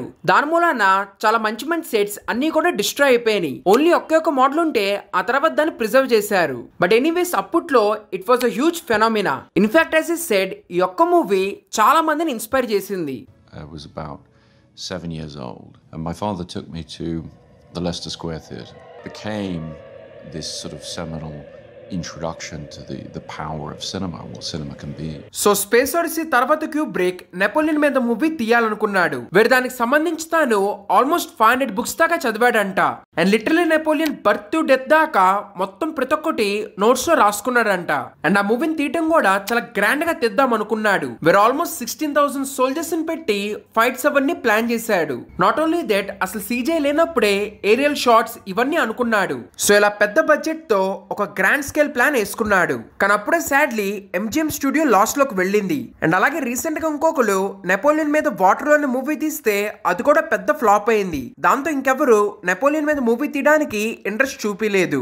మెయిన్లీ క్యూబ్రిక్ అనుకున్న గ్రాండ్ స్కేల్ బడ్జెట్ పెట్టడానికి ఎవరూ ముందుకు రాలేదు. ఇంకా దాంతో చాలా ప్లానింగ్ చేసినా గానీ ఆ మూవీ సెట్స్ మీదకు వెళ్లేదు. బట్ రీసెంట్ గా క్యూబ్రిక్ రాసిన నోట్స్ అన్నిటిని కలిపి ఒక బుక్ లాగా Stanley Kubrick's Napoleon the greatest movie never made అనే ఒక బుక్ రిలీజ్ చేశారు. సో దాంట్లో క్యూబ్రిక్ రాసుకున్న నోట్స్, తన ఐడియాస్, తను ఎలా మూవీ తయారు చేయాలనుకున్నాడో ఇవన్నీ రాశారు. సో ఇంకా ఆ తర్వాత ఏ మూవీ తీయాలని ఆలోచిస్తున్నప్పుడు డాక్టర్ స్ట్రేంజ్ లో మూవీ తీస్తున్నప్పుడు తనకు దొరికిన నావెల్ గురించి గుర్తొచ్చింది, విచ్ వాజ్ యాంటనీ బర్గోస్ రాసిన ఏ క్లాక్ వర్క్ ఆరెంజ్. అంటే అప్పుడు వైలెన్స్ వాటన్నిటి మూలాన ఆ మూవీని తీయాలనుకోలేదు. కానీ ఇప్పుడు హాలీవుడ్ లో ఇలాంటి వైలెంట్ మూవీస్ పాపులర్ అవడం స్టార్ట్ అయినాయి. ఇంకా అందుకే తను కూడా ఇప్పుడైతే పెద్ద ప్రాబ్లం ఉండదని ఈ మూవీని తీయాలనుకున్నాడు. కానీ యాక్చువల్లీ తను అనుకున్నట్టు జరగలేదు. ఈ మూవీ తన కెరీర్ లోనే మోస్ట్ కాంట్రవర్షియల్ మూవీ అయ్యింది because of that violence and brutality. But actually deep inside ఈ మూవీ కూడా ఒక ఎక్సలెంట్ మెసేజ్ ఇచ్చిద్ది. In fact it was like a social commentary. Like ఎలా ఇప్పుడున్న సొసైటీస్ చేంజింగ్, మెయిన్లీ ఎలా గవర్నమెంట్ వాళ్ళు మనుషుల గురించి ఆలోచించకుండా ఎలా వాళ్ళకి ఏది కావాలంటే చేసి దానికి తగ్గట్టు మొత్తం నేరేటివ్ వాళ్ళ వైపుకు తిప్పేసుకుంటారు. ఇలా ఓవరాల్ ఈ మూవీ చాలా ఇంట్రెస్టింగ్ అండ్ థీమ్స్ ని ఎక్స్ప్లోర్ చేస్తుంది. ఇన్ఫాక్ట్ అందుకే తన కెరీర్ లో ఇది మోస్ట్ కాంట్రవర్షియల్ మూవీ అయినా గానీ ఇంకోవైపు ఇది one of the best Kubrick film. So yeah coming back, ఈ నావెల్ మీద మూవీ తీయాలనుకున్నాడు. వేరే మూవీ తీస్తున్నప్పుడు కంప్లీట్ క్రియేటివ్ ఫ్రీడమ్ తన దగ్గరే ఉండాలని తన ఒక ప్రొడక్షన్ కంపెనీ స్టార్ట్ చేశాడు. అండ్ దాని పేరు వచ్చేసి పొలారస్ ప్రొడక్షన్. అండ్ డిస్ట్రిబ్యూషన్ కోసం he partnered with WB. So ఈ మూవీకి మెయిన్ ఇంపార్టెంట్ ఇస్ అలెక్స్. అంటే తన స్టోరీ చూపిస్తారు కాబట్టి he's the main character. So అందుకే డెఫినెట్లీ రోల్ మాల్కోమ్ మెక్డోవెల్ చేయాలని ఫస్ట్ నుంచి క్యూబ్రిక్ ఫిక్స్ అయ్యాడు. ఇన్ఫాక్ట్ ఒకవేళ తనకు డేట్స్ లేకపోతే ఈ మూవీ అసలు తీయనని చెప్పాడు.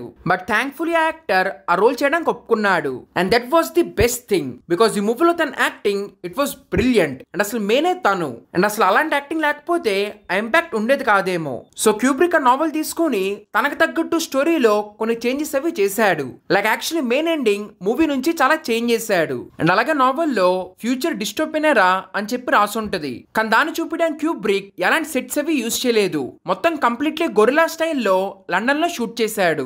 మరి చాలా వరకు ఒరిజినల్ స్ట్రీట్స్, లొకేషన్స్ అన్ని కూడా తనే వెళ్ళి వెతికి అక్కడ షూట్ చేశాడు. అండ్ ఆ ప్లేసెస్ లో ఎంత కుదిరితే అంత లైటింగ్ అవి యూజ్ చేయలేదు. అంటే చాలా వరకు నేచురల్ లైట్ యూజ్ చేసి షూట్ చేశాడు. సో ఈ మూవీ కోసం మెక్డోవెల్ రియలీ చాలా కష్టపడ్డాడు. అంటే కళ్ళ క్లాంప్స్ పెట్టే సీన్ ని మొత్తం రియల్ గానే చేపించాడు. వీరు మళ్ళీ రీటేక్స్ మూలాన ఒక పాయింట్ లో తనకు అసలు ఏం కనపడలేదు. సో అందుకే షూటింగ్ ని మధ్యలో కొంచెంసేపు ఆపారు. అండ్ అలాగే నీళ్ళలో దూకే సీన్ చేస్తున్నప్పుడు కూడా తనకు చాలా దెబ్బలు తగిలినాయి. అండ్ అలాగే as always Kubrick one of the scene కి ఆల్మోస్ట్ 50 to 70 టేక్స్ దాకా తీసుకున్నాడు. And actually sing in the rain అనే సాంగ్ క్యూబ్రిక్ పాడమనలేదు. అంటే ఆ పాయింట్ అసలు స్క్రిప్ట్ లో లేదు. బట్ మూవీ తీస్తున్నప్పుడు మెక్డోవెల్ ని ఏదైనా స్పాంటేనియస్ గా చేయమంటే తను ఈ సాంగ్ పాడాడు. అండ్ అది క్యూబ్రిక్ నచ్చటంతో వెంటనే ఆ సాంగ్ రైట్స్ కొని దాని మూవీలో యూజ్ చేశాడు. అండ్ యాజ్ ఆల్వేస్ ఈ మూవీలో కూడా కొన్ని బ్రిలియంట్ క్యూబ్రిక్ సిగ్నేచర్ షాట్స్ ఉన్నాయి. నాట్ ఓన్లీ సినిమాటోగ్రఫీ, ఈ మూవీలో మ్యూజిక్ కూడా చాలా బాగుంటది. Where for the first time Kubrick Wendy Carlos తో కొలాబరేట్ అయ్యాడు.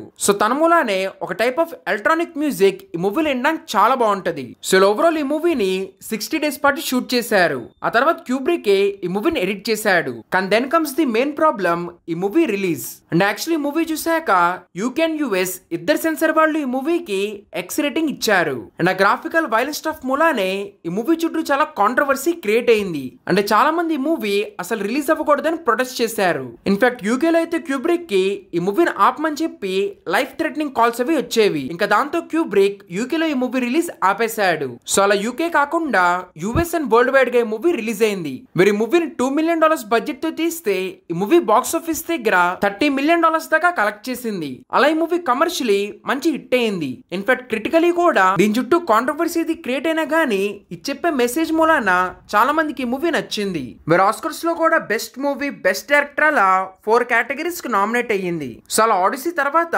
మళ్ళీ ఇంకో కల్ట్ ఫిల్మ్ డెలివర్ చేశాడు. కానీ యాక్చువల్లీ ఈ మూవీ ఇన్స్పైర్ అయిన తీసిన నావెల్ రైటర్ కి మూవీ పెద్దగా నచ్చలేదు. దానికి తను చెప్పిన రీజన్ ఏంటంటే తన నావెల్ లో యాక్చువల్లీ తాను గవర్నమెంట్ ఎంత దారుణంగా తయారవుతుందో చూపించి జనాలను అలర్ట్ చేయాలనుకున్నాడు. కానీ తన ప్రకారం ఈ మూవీ వైలెన్స్ ని గ్లోరిఫై చేస్తుంది. సో అందుకే తనకి ఈ మూవీ నచ్చలేదు. సో క్లాక్వర్క్ ఆరెంజ్ తర్వాత క్యూబ్రిక్ ఏదైనా పెద్ద డిఫరెంట్ మూవీ చేయాలనుకున్నాడు, ఫర్ విచ్ డబ్ల్యూబీ కూడా ఇన్వెస్ట్ చేస్తానని చెప్పారు. సో అలా ఈ made movie called Barry Lyndon. So ఈ మూవీని 1844 లో విలియం మేక్పీస్ రాసిన the luck of a Barry Lyndon novel base చేసుకుని ఈ మూవీని తీశారు. ఇన్ విచ్ బ్యారీ అనే క్యారెక్టర్ జర్నీ చూస్తాము. లైక్ ఎలా తన ఫాదర్ చిన్నప్పుడే డ్యూయల్ ఫైట్ లో చనిపోతాడు, ఆ తర్వాత తన ఆర్మీలో జాయిన్ అయ్యి అక్కడ కొన్ని వార్స్ అవి చేస్తాడు, అండ్ ఆ తర్వాత చాలా హై సోషల్ స్టేటస్ లో ఉన్న ఒక విడోని పెళ్లి చేసుకుంటాడు. దాంతో సొసైటీలో తన స్టేటస్ కూడా చాలా పెరిగిద్ది. సో అలా ఫస్ట్ అంతా కూడా తన గ్రోత్ అనేది చూస్తాము. ఆ తర్వాత తన ఫాల్ అంటే మొత్తం ట్రాజెడీ చూపిస్తాడు. సో ఈ మూవీ రిలీజ్ అయినప్పుడే కాదు, టిల్ డేట్ ఈ మూవీని one of the most beautiful film అంటారు. బికాస్ ఈ మూవీది ఏ ఫ్రేమ్ పాస్ చేసి చూసినా ఒక పెయింటింగ్ వెళ్ళే అనిపించిద్ది. దానికి main reason as you all know ఎప్పుడులాగానే క్యూబ్రిక్ ఈ ఒక్క మూవీకే ఒక కొత్త టెక్నాలజీ, ఒక కొత్త కెమెరాస్ ని డిజైన్ చేపించాడు.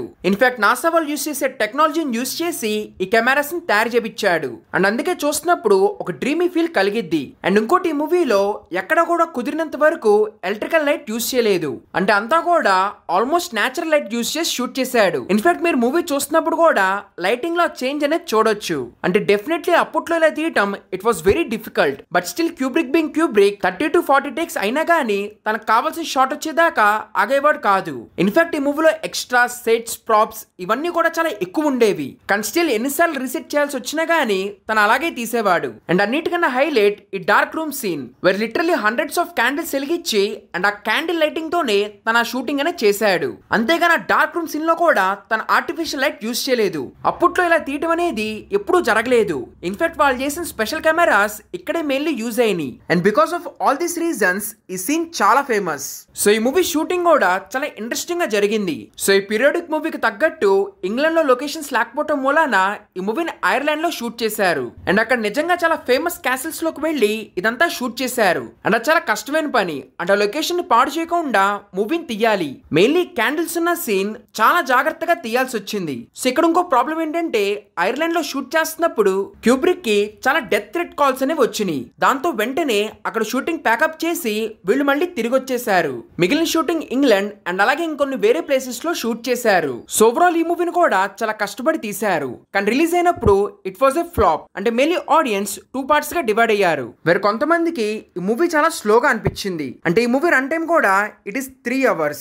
సో అంతసేపు ఆ క్యారెక్టర్ కథ ఏదైతే చూపించారో అది చాలా స్లోగా అనిపించింది. కానీ అదే ఇంకోవైపు కొంతమందికి వాళ్ళు ఎప్పుడూ చూడని హిస్టారికల్ ఎక్స్పీరియన్స్ ఈ మూవీ ఇచ్చింది. And it was literal like a painting కాబట్టి వాళ్ళు అలాంటిది ఎప్పుడు చూడలేదు. బట్ స్టిల్ ఓవరాల్ చాలా ఎక్కువ బడ్జెట్ పెట్టి తీసిన పెద్ద ఫ్లాప్ అయింది. కానీ స్టిల్ ఆస్కర్స్ లో 7 కేటగిరీస్ కు నామినేట్ అయితే ఈ మూవీ లిటరలీ 4 కేటగిరీస్ గెలిచింది, which is definitely best art direction, cinematography, costume designing and అలాగే music. So space odyssey and clockwork orange లాంటి మంచి హిట్ల తర్వాత ఈ మూవీ ఫ్లాప్ అయింది. ఇంకా దాంతో నెక్స్ట్ ఇది ఎలా అయినా కమర్షియలీ సక్సెస్ఫుల్ మూవీ తీయాలనుకున్నాడు. సో మంచి స్టోరీ కోసం చాలా నావెల్స్ చదివాడు. అండ్ అలా చదువుతున్నప్పుడే స్టీఫెన్ కింగ్ రాసిన ది షైనింగ్ అనే నావెల్ తనకు చాలా ఇంట్రెస్టింగ్ గా అనిపించింది. ఇంకా దాంతో ఈ స్టోరీ మీదే మూవీ తీయాలని తను ఫిక్స్ అయ్యాడు. బట్ ఆల్రెడీ అప్పటికే డబ్ల్యూబీ ఈ నావెల్ రైట్స్ కొనుక్కుంది. కానీ ఎప్పుడైతే క్యూబ్రిక్ తీస్తానన్నాడో వాళ్ళు తనతో కలిసి కొలాబరేట్ అయ్యి ఈ మూవీ తీయడానికి ఒప్పుకున్నారు. సో ఆ తర్వాత తను డేనీ జాన్సన్ తో కలిసి ఈ మూవీ స్క్రిప్ట్ రాశాడు. అంటే ఫస్ట్ తను రాసిన ఇనిషియల్ డ్రాఫ్ట్ క్యూబ్రిక్ కి పెద్దగా నచ్చలేదు.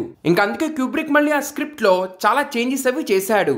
ఇన్ఫాక్ట్ షూటింగ్ జరుగుతున్నప్పుడు కూడా స్క్రిప్ట్ లో తను డైలీ చాలా చేంజెస్ చేసేవాడు. సో ఈ మూవీ ప్లాట్ ఏంటంటే కాలరాడో రాకీ మౌంటైన్స్ దగ్గర ఉన్న హోటల్ ని జనరల్లీ వింటర్ అప్పుడు క్లోజ్ చేస్తారు. కానీ స్టిల్ హోటల్ లో ఉన్న కొన్ని ఇంపార్టెంట్ ఫంక్షన్స్ రన్ అవుతూ ఉండాలి కాబట్టి అక్కడ వాళ్ళు కేర్ టేకర్ ని అపాయింట్ చేస్తారు. సో జాక్ అనే అతను ఆ కేర్ టేకర్ రోల్ అనేది తీసుకున్నాడు. ఇంకా దాంతో తన ఫ్యామిలీతో కలిసి ఆ హోటల్లోకి వస్తాడు. కానీ ఆ తర్వాత అనుకున్నంత స్మూత్ గా ఏది జరగదు. స్లోలీ తన పర్సనాలిటీ చేంజ్ అయ్యిద్ది అండ్ చాలా క్రేజీ విషయాలు జరుగుతాయి. సో ఓన్లీ మూవీ స్టోరీయే కాదు, ఈ మూవీ తీసిన స్టోరీ కూడా చాలా క్రేజీగా ఉంటది. అంటే ఆల్రెడీ మీకు చాలా సార్లు చెప్పాను ఎలా క్యూబ్రిక్ లాట్ ఆఫ్ టేక్స్ తీసుకుంటాడని. సో ఈ మూవీకి it went to extreme where actor Shelley Duvall ని బ్యాట్ సీన్ దగ్గర ఆల్మోస్ట్ 127 టేక్స్ తీసుకున్నాడు. సో ఇక్కడ first of all Stephen King కి ఈ యాక్టర్స్ ని హైర్ చేయడం గానీ ఈ క్యారెక్టర్ కి సంబంధించి క్యూబ్రిక్ రాసిన రైటింగ్ ఈ రెండు స్టీఫెన్ కింగ్ నచ్చలేదు. బికాస్ తన ప్రకారం ఆ character she was bit brave bold ఇలాంటి క్యారెక్టర్. కానీ క్యూబ్రిక్ ఏమో ఎప్పుడు అరుస్తా భయపడతా ఈ స్టైల్లో రాశాడు. So first of all Stephen King కి ఇది నచ్చలేదు. సో అరటం గానీ భయపడతాం గానీ ఈ అన్నిటిని కూడా క్యూబ్రిక్ తనకి ఎలా అయితే కావాలో అలాగే తీద్దామని ఫిక్స్ అయ్యాడు. సో అందుకే తను సాటిస్ఫై అయ్యేదాకా యాక్టర్స్ తో మల్టిపుల్ టేక్స్ చేపించాడు. నాట్ ఓన్లీ దట్ ఆ ఎమోషన్ అది క్యారీ అవ్వాలని చెప్పి తన సెట్స్ మీద మిగతా వాళ్ళని తనతో ఏదైనా ఇంపార్టెంట్ సీన్ ఉన్నప్పుడు హార్ష్ గా ఉండమని చెప్పేవాడు. సో దట్ అదే rage or sad emotion perform చేసేప్పుడు కూడా క్యారీ అయ్యిద్దని. కానీ ఇలా చేసి at one point of time Shelley Duvall had a emotional breakdown. And overall నిజంగా ఈ యాక్ట్రెస్ క్యూబ్రిక్ అండ్ ఈ మూవీ షూటింగ్ సంబంధించి తర్వాత చాలా controversies conspiracy theories in fact overall ఒక డాక్యుమెంటరీ కూడా తయారు చేశారు. Then coming to actor, first నుంచి క్యూబ్రిక్ మెయిన్ రోల్ లో జాక్ నికోల్సన్ ని ఫిక్స్ అయ్యాడు. అంటే ఈ కాస్టింగ్ కూడా స్టీఫెన్ కింగ్ నచ్చలేదు. కానీ ఎప్పుడులాగానే క్యూబ్రిక్ తనకి ఏది నచ్చిందో అదే చేశాడు. సో తిన్ దగ్గర నుంచి కూడా ఆ ఇంటెన్స్ క్రేజీ పర్ఫార్మెన్స్ కోసం తిన్ను కూడా ఎడ్జ్ దాకా పుష్ చేశాడు. ఈ డోర్ సీన్ ఏదైతే ఉందో ఇక్కడ కూడా ఆల్మోస్ట్ 60 టేక్స్ దాకా తీసుకున్నాడు. అంటే ఫస్ట్ టేక్ లో ప్రాప్ డోర్ ని పెట్టారు, వీరు దాన్ని జాక్ నికోల్సన్ చాలా ఈజీగా ఎరక్కొట్టేశాడు. ఇంకా అలా కాదని చెప్పి క్యూబ్రిక్ రియల్ డోర్ ని పెట్టించాడు. ఇంకా దాంతో రియల్ డోర్ ని ఆల్మోస్ట్ 60 టైమ్స్ జాక్ నికోల్సన్ అలా ఎరక్కొట్టాడు. ఇన్ఫాక్ట్ అలా పుష్ చేయడం మూలానే కొన్ని iconic dialogues like here is Johnny ఇవన్నీ జాక్ స్పాంటేనియస్ గా చేశాడు. Then coming to Dick Harlan, తిందైతే మరీ దారుణం. ఆల్మోస్ట్ 3 to 4 days 100 టేక్స్ దాకా తీసుకున్నాడు. అంటే చాలా వరకు యాక్టర్ కి కొన్ని లైన్స్ అవి గుర్తుపెట్టుకోవటం కొంచెం కష్టమయ్యేది. కానీ స్టిల్ క్యూబ్రిక్ ఆ పర్ఫార్మెన్స్ కావాలి కాబట్టి అన్ని టేక్స్ తీసుకున్నాడు. సో ఈ మూవీలో హోటల్ సెట్ ఏదైతే ఉందో దాని ఇంటీరియర్ మొత్తం ఇంగ్లాండ్ లో షూట్ చేశారు. And outdoor shot second unit బయటకు వెళ్లి వేరే వేరే లొకేషన్స్ లో షూట్ చేశారు. అండ్ ఈ మూవీకి కూడా ఎప్పుడులాగానే ఒక డిఫరెంట్ కెమెరా టెక్నిక్ యూజ్ చేశాడు విచ్ వాస్ స్టడీ క్యామ్. అంటే టెక్నాలజీ స్టైల్ అప్పటికే కొన్ని మూవీస్ లో వాడారు గానీ ఈ మూవీలో క్యూబ్రిక్ వాడినంత ఇంటెన్స్ గా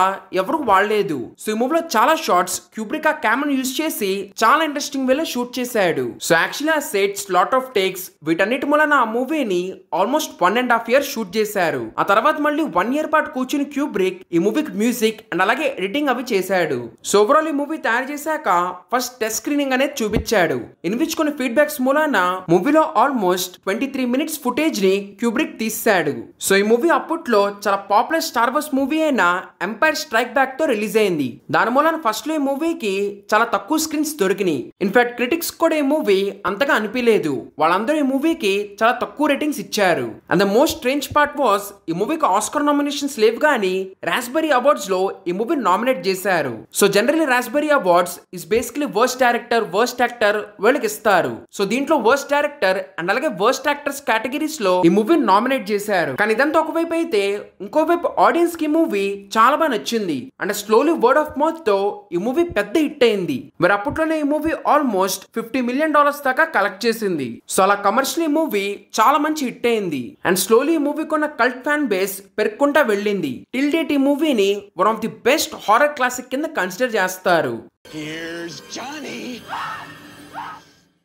సో ఆ మూవీ తర్వాత హోలోకాస్ట్ మీద మూవీ తీయాలనుకున్నాడు. సో దానికి సంబంధించి మైకెల్ హెర్ రాసిన డిస్పాచ్ అనే నోవెల్ తనకి ఇంట్రెస్టింగ్ గా అనిపించింది. సో అందుకే మైకెల్ హెర్ తో కలిసి ఆ మూవీ మీద వర్క్ చేయడం స్టార్ట్ చేశాడు. కానీ ఆ ప్రాసెస్ లోనే he discovered one more novel called short timers written by Gustav Hasford and it was around Vietnam war. So తనకు ఆ నోవెల్ చాలా బాగా నచ్చి ఆల్మోస్ట్ దాన్ని 2 times చదివాడు. ఇంకా దాంతో ప్రీవియస్ ప్లాన్ ఆపేసి దీని మీద మూవీ తీయాలనుకున్నాడు. సో ఇంక అందుకే తను మళ్ళీ హ్యాట్స్ఫోర్డ్ తో కూడా కాంటాక్ట్ అయ్యాడు. ఆ తర్వాత హ్యాస్ఫోర్డ్ అండ్ హెర్ ఇద్దరు హెల్ప్ తీసుకుని క్యూబ్రిక్ మూవీ స్క్రిప్ట్ కంప్లీట్ చేశాడు. అండ్ ఆ తర్వాత ఈ మూవీకి ఫుల్ మెటల్ జాకెట్ అనే టైటిల్ పెట్టాడు. సో WB ప్రొడక్షన్ హెల్ప్ తో he started making this movie. So ఈ మూవీని మెయిన్లీ 2 parts కింద డివైడ్ చేశాడు. Where the first one is marine train section. So అక్కడ మనకు అసలు ఈ క్యారెక్టర్స్ ఎక్కడి నుంచి వచ్చారు ఎందుకు వచ్చారు ఇదంతా ఏం చెప్పకుండా డైరెక్ట్ గా వాళ్ళు ట్రైనింగ్ వచ్చిన దగ్గర నుంచి చూపిస్తాడు. అండ్ అక్కడ definitely the main highlight was general sergeant Hartman played by లీ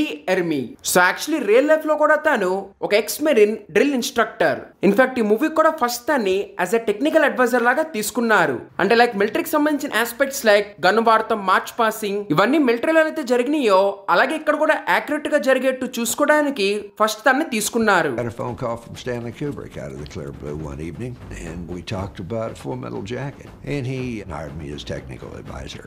కానీ మూవీలో ఉన్న డ్రిల్ ఇన్స్ట్రక్టర్ రోల్ చేయడానికి ఎర్మీ వాజ్ వెరీ ఇంట్రెస్టెడ్. బట్ అప్పటికే క్యూబ్రిక్ వేరే అతన్ని తీసుకున్నాడు. అయినా సరే ఎర్మీ ఒక్క ఆడిషన్ చేస్తానని క్యూబ్రిక్ ని అడిగాడు. సో ఆడిషన్ లో లిటరలీ ఫర్ 15 minutes స్ట్రేట్ గా తాను non stop orders, insults, dialogues ఇవన్నీ అసలు కన్ను ఆర్పకుండా చెప్పాడు. అంటే మధ్యలో మిగతా వాళ్ళు తను నవ్వడానికి ట్రై చేసినా ఆర్ తన మీద ఏదైనా ఇసితాన్ని డైవర్ట్ చేయాలని చూసినా తన మాత్రం అవ్వకుండా యాస్టీస్ చెప్పాడు. అండ్ అది చూసే క్యూబ్రిక్ ఫిక్స్ అయ్యాడు తనొక్కడే ఈ రోల్ చాలా బాగా చేయగలడని. And I believe that when Stanley saw that video, he just went, tear the script in half, we're rewriting this, put the cameras on Lee Ermey. And shooting జరుగుతున్నప్పుడు కూడా తను కొన్ని చాలా different dialogues are insults చెప్పేవాడు. And అవన్నీ కూడా చాలా interesting గా ఉండేవి. సో అందుకే క్యూబ్రిక్ రాసుకున్న దానికంటే 50% ఆఫ్ ది డైలాగ్స్ అన్ని ఇంప్రవైజ్ చేసి ఈ క్యారెక్టర్ రాశారు. ఇన్ఫాక్ట్ రాసినప్పుడు క్యూబ్రిక్ అడుగుతా ఉంటే ఎప్పటికప్పుడు తాను కొత్త ఇన్సల్ట్ చెప్పేవాడు. అంటే లిటరలీ తన దగ్గర ఒక డిక్షనరీ ఉన్నట్టు ఉండేవంట.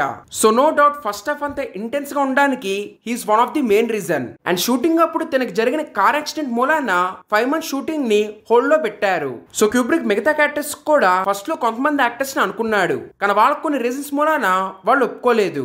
సో అలా వెతుకుతున్నప్పుడే బర్డీ మూవీలో మాథ్యూ మోడర్న్ పర్ఫార్మెన్స్ తనకు బాగా నచ్చింది. సో అందుకే దాన్ని జోకర్ రోల్ లో తీసుకున్నాడు. ఇంకో మోస్ట్ ఇంట్రెస్టింగ్ రోల్ లో విన్సెంట్ డినాఫ్రోన్ తీసుకున్నాడు. మరి తీసుకున్నాక తను ఫస్ట్ ఆఫ్ ఆల్ బరువు పెరగమని చెప్పాడు. సో అందుకే తను ఆల్మోస్ట్ 70 pounds దాకా పెరిగాడు. అండ్ నిజంగా మూవీలో తిన యాక్టింగ్ కూడా it was really terrific. Mainly bathroom scene ఏదైతే ఉందో దాన్ని ఆల్మోస్ట్ 3 weeks పాటు తీసారంట. And no doubt that is one of the best sequence. And acting wise కానీ ఎవ్రీథింగ్ ఆ సీన్ లో చాలా బాగుంటది. సో అలా మోస్ట్లీ ఫస్ట్ హాఫ్ అంతా కూడా depicts the dehumanizing of a person. అంటే వాళ్ళది ఎలాంటి పాస్ట్ అయినా కానీ ఆర్మీ క్యాంప్ లో పార్ట్ బై పార్ట్ బ్రేక్ చేసి వేరే వాళ్ళని చంపే అంత డీహ్యూమనైజింగ్ గా ఎలా చేస్తారో చూపించాడు. Then coming to second half అదంతా కూడా వియత్నాం వార్ గురించి చూపించాడు. సో అందుకే చాలా మంది ఈ మూవీని ఒక 2-part స్టోరీ కింద చూస్తారు. ఆ సీక్వెన్స్ అంతా కూడా డ్యువాలిటీ ఆఫ్ ఎ పర్సన్ గురించి చూపించింది. అండ్ ఆ పాయింట్ ని తాను ఎంతో బ్రిలియంట్లీ జస్ట్ ఒక సీన్ లో చూపించాడు. Born to kill on your helmet and you wear a peace button. What's that supposed to be? Some kind of sick joke? In fact especially the climax and అన్నిటికన్నా main ఆ మొత్తం destruction అయిపోయాక వాళ్ళందరూ march pass చేస్తా Mickey Mouse song పాడటం అనేది that was bit strange and ironic. అంటే వాళ్ళు ఫస్ట్ లో ఎలా ఉన్నా కానీ at present they are just a mindless people who are ready to kill. So ఇదంతా పక్కన పెడితే దీని ప్రొడక్షన్ కూడా as always it was interesting. అంటే ఆ వియత్నాం వార్ మొత్తాన్ని ఇంగ్లాండ్ లోనే వాళ్ళ ఇంటి దగ్గర నుంచి 30 minutes రేడియస్ లో ఆ సెట్స్ అవన్నీ వేపించాడు. And actually one of the famous gas work company అక్కడ ఉంది. ఇన్ఫాక్ట్ దాన్ని చాలా మూవీస్ వాటిలో కూడా యూజ్ చేశారు. సో ఆ గ్యాస్ వర్క్ మూసేసి దాన్ని పడేస్తా ఉన్నారు. కానీ అక్కడ ఉన్న ఆర్కిటెక్చర్ వియత్నాం వార్ కి it was bit similar. Because అదంతా ఎప్పుడో అదే ఇంజనీర్స్ వచ్చి కట్టారు కాబట్టి it was bit similar. So అందుకే క్యూబ్రిక్ ఈ ఆర్కిటెక్చర్ అంతా బాగుంది కాబట్టి ఇక్కడే షూట్ చేయాలని ఫిక్స్ అయ్యాడు. సో దానికి సంబంధించి పర్మిషన్స్ అవి తీసుకున్నాక ఆల్మోస్ట్ 1 year పాటు అక్కడ షూటింగ్ అనేది చేశాడు. వేర్ లిటరల్లీ తనకు కావాల్సినట్టు ఆ బిల్డింగ్స్ ని పగలగొట్టేవాడు, ఫైర్ పెట్టేవాడు. సో ఓవరాల్ తనకి ఏదైతే కావాలో యాస్ట్రీస్ అక్కడ రీక్రియేట్ చేసేవాడు. ఇన్ఫాక్ట్ అదంతా వియత్నాం లాగా అనిపించాలని ఆల్మోస్ట్ ఒక 100 to 200 palm trees అంటే ఒరిజినల్ అండ్ అలాగే ప్లాస్టిక్ పామ్ ట్రీస్ ని సెట్ లోకి ఇంపోర్ట్ చేపించాడు. అండ్ ఆ మొత్తం సెట్ లో ఆ పామ్ ట్రీస్ ని ప్లాన్ చేపించాడు. అండ్ అక్కడ కూడా తను ఎంత పర్టికులర్ అంటే ఏ ట్రీది ఏ నంబరో తనకు మొత్తం తెలుసు. సో ఇలా వాస్ వెరీ పర్టికులర్. ఇన్ఫాక్ట్ అందుకే మూవీ చూసాక కూడా చాలా మంది సర్ప్రైజ్ అయ్యారు, లైక్ ఇదంతా ఇలా వాళ్ళు లండన్ లో ఉంటానే షూట్ చేశారని. సో మూవీకి ఆల్మోస్ట్ తాను 70 to 100 డిఫరెంట్ లెన్సెస్ ని ట్రై చేసి యూజ్ చేశాడు. సో ఇక్కడ ఇంకో ఇంట్రెస్టింగ్ విషయం ఏంటంటే ఈ మూవీ షూటింగ్ జరుగుతున్నప్పుడు వాళ్ళ కూతురు క్యూబ్రిక్ తెలియకుండానే బిహైండ్ ది సీన్ ఒక డాక్యుమెంటరీ తయారు చేసింది. మరి ఆ తర్వాత దాన్ని full metal jacket between God and evil అని చెప్పి రిలీజ్ చేసింది. సో ఇక్కడ యాజ్ ఆల్వేస్ మూవీ షూటింగ్ అయిపోయాక ఆల్మోస్ట్ 1 year పాటు కూర్చొని మూవీకి సౌండింగ్ అండ్ అలాగే ఎడిటింగ్ అది చేశాడు. అండ్ అలా ఫైనలీ 1987 ఈ మూవీ రిలీజ్ అయింది. సో రిలీజ్ అయ్యాక క్రిటికలీ అండ్ కమర్షియలీ అన్ని విధాలుగా ఈ మూవీ హిట్ అయింది. మరి ఆడియన్స్ కి ఈ మూవీ చాలా డిఫరెంట్ గా చాలా ఇంట్రెస్టింగ్ గా అనిపించింది. మరి ఆస్కర్స్ లో కూడా ఈ మూవీని బెస్ట్ అడాప్టివ్ స్క్రీన్ ప్లే కేటగిరీలో నామినేట్ చేశారు. సో తన ప్రీవియస్ వార్ మూవీ అయిన పార్ట్స్ ఆఫ్ గ్లోరీని ఎలా అయితే కల్ట్ క్లాసిక్ కింద కన్సిడర్ చేస్తారో ఈ మూవీని కూడా దీని డిఫరెంట్ థీమ్ కి అలాగే కన్సిడర్ చేస్తారు. ఇంకా then comes his last masterpiece eyes wide shut. So actually ఈ మూవీ ఐడియా కూడా క్యూబ్రిక్ కి లిటరలీ 30 years బ్యాక్ వచ్చింది. ఎప్పుడైతే తను ఆథర్ షిన్స్లర్ రాసిన ట్రామ్ నావెల్ అనే నావెల్ చదివినప్పుడు. సో దాంట్లో సెక్షువాలిటీ, మ్యారీడ్ కపుల్, వాళ్ళ మధ్యలో జెలసీ, ఈ విషయాలన్నీ క్యూబ్రిక్ కి చాలా బాగా నచ్చినాయి. సో అందుకే ఈ మూవీని 1960s నుంచి చేద్దామని చాలాసార్లు ట్రై చేశాడు. బట్ కొన్ని మల్టిపల్ ఫ్యాక్టర్స్ మూలాన ఈ మూవీని తయారు చేయడం కుదరలేదు. బట్ వన్ థింగ్ తను ఫస్ట్ నుంచే ఫిక్స్ అయ్యాడు, ఈ మూవీలో ప్లే చేసే husband and wife role real life లో కూడా కపుల్ యాక్టర్స్ ప్లే చేయాలని. ఇన్ఫాక్ట్ ప్రీవియస్ గా కూడా తెద్దాం అనుకున్నప్పుడు ఇలాగే రియల్ లైఫ్ కపుల్స్ నే తీసుకున్నాడు. సో ఈసారి మళ్ళీ తెద్దాం అనుకున్నప్పుడు the firm, Jerry Maguire, born on 4th July ఈ మూవీస్ అన్నిట్లో తనకి టామ్ క్రూజ్ యాక్టింగ్ బాగా నచ్చింది. దానికి తగ్గట్టే his wife and Nicole Kidman కూడా చాలా మంచి యాక్ట్రెస్. ఇన్ఫాక్ట్ ఆ టైంలో the both were a power couple. So ఇంకా అందుకే వాళ్ళకి సంబంధించి చాలా స్టడీ చేశాక వాళ్ళిద్దరిని తీసుకున్నాడు. సో వాళ్ళిద్దరిని తీసుకున్నాక కొన్ని రోజుల పాటు వాళ్ళతోనే ఉండి వాళ్ళని స్టడీ చేశాడు. ఆ తర్వాత ఎలా అయితే స్క్రిప్ట్ లో వాళ్ళిద్దరి మధ్యలో ఒక తెలియని టెన్షన్, జెలసీ ఇవన్నీ ఉంటాయో రియల్ లైఫ్ లో కూడా మూవీ షూట్ చేస్తున్నప్పుడు అదే క్రియేట్ చేయడానికి ట్రై చేశాడు. సో దట్ పర్ఫార్మెన్స్ ఇంకా బాగుండిద్దని. లైక్ లిటరలీ తను కావాలని ఇద్దరికి సెపరేట్ స్క్రిప్ట్స్ ఇచ్చేవాడు. అంటే వాళ్ళిద్దరు కపుల్ అయినా గానీ డిఫరెంట్ స్క్రిప్ట్స్ ఇచ్చేవాడు. ఇన్ఫాక్ట్ కావాలని షూటింగ్ చేస్తున్నప్పుడు స్క్రిప్ట్ అనేది చేంజ్ చేసేవాడు. అండ్ అలాగే వాళ్ళిద్దరికి సెపరేట్ గా తన కౌన్సిలింగ్ ఇచ్చేవాడు. నాట్ ఓన్లీ దట్ వాళ్ళిద్దరు కొన్ని సీన్స్ కూడా సెపరేట్ గా షూట్ చేపించాడు. అంటే ఒకళ్ళు షూట్ చేస్తున్నప్పుడు ఇంకొకళ్ళు ఉన్నవ్వలేదు. లైక్ కిడ్మన్ డ్రీమ్ సీక్వెన్స్ షూట్ చేస్తున్నప్పుడు అక్కడ టామ్ క్రూజ్ ని ఉన్నవ్వలేదు.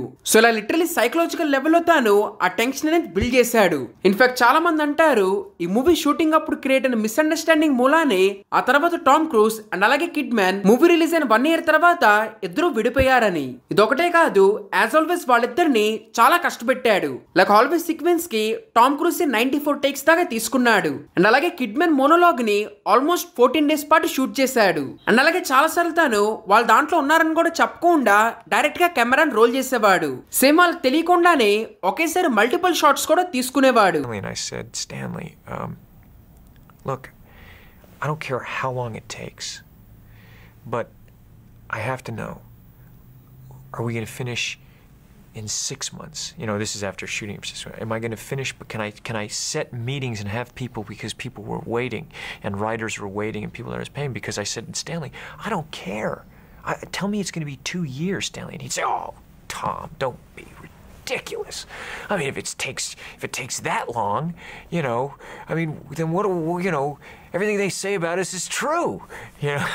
1996 నవంబర్ నుంచి ఈ మూవీ షూటింగ్ స్టార్ట్ అయ్యింది. So actually movie story New York లో జరుగుతుంది. సో దానికోసం లిటరల్లీ న్యూయార్క్ స్ట్రీట్ సెట్ మొత్తం వాళ్ళు లండన్ లో వేశారు. అంటే దానికి సంబంధించి క్యూబ్రిక్ వాళ్ళ టీం మొత్తాన్ని న్యూయార్క్ పంపించి ఆ స్ట్రీట్స్ వాటిని స్టడీ చేయమన్నాడు. సో ఆ రీసెర్చ్ చేశాక వాళ్ళు ఆ స్ట్రీట్ మొత్తాన్ని సెట్ లాగా అక్కడ తయారు చేశారు. అండ్ అలాగే క్యూబ్రిక్ ఈ మూవీ మొత్తాన్ని ప్లాట్ కి తగ్గట్టు ఒక డ్రీమ్ లాగా అనిపించేట్టు చేయాలనుకున్నాడు. సో అందుకే తాను ఆ స్ట్రీట్ మొత్తాన్ని అలాగే డిజైన్ చేయించాడు. ఇన్ఫాక్ట్ లైటింగ్ కోసం తాను చాలా వరకు క్రిస్మస్ లైట్స్ యూస్ చేశాడు. ఇన్ఫాక్ట్ ఎడిటింగ్ కూడా అలాగే ఒక లూసీ డ్రీమ్ లాగానే చేశాడు. అండ్ ఆ కల్ట్ సీక్వెన్స్ మొత్తం ఇంగ్లాండ్ లో ఉన్న రియల్ లైఫ్ లొకేషన్ అయిన మెంట్మోరే టవర్స్ లో షూట్ చేశాడు. సో ఇలా చాలా టైం తీసుకుని ఈ మూవీని వేరే లెవెల్లో షూట్ చేశాడు.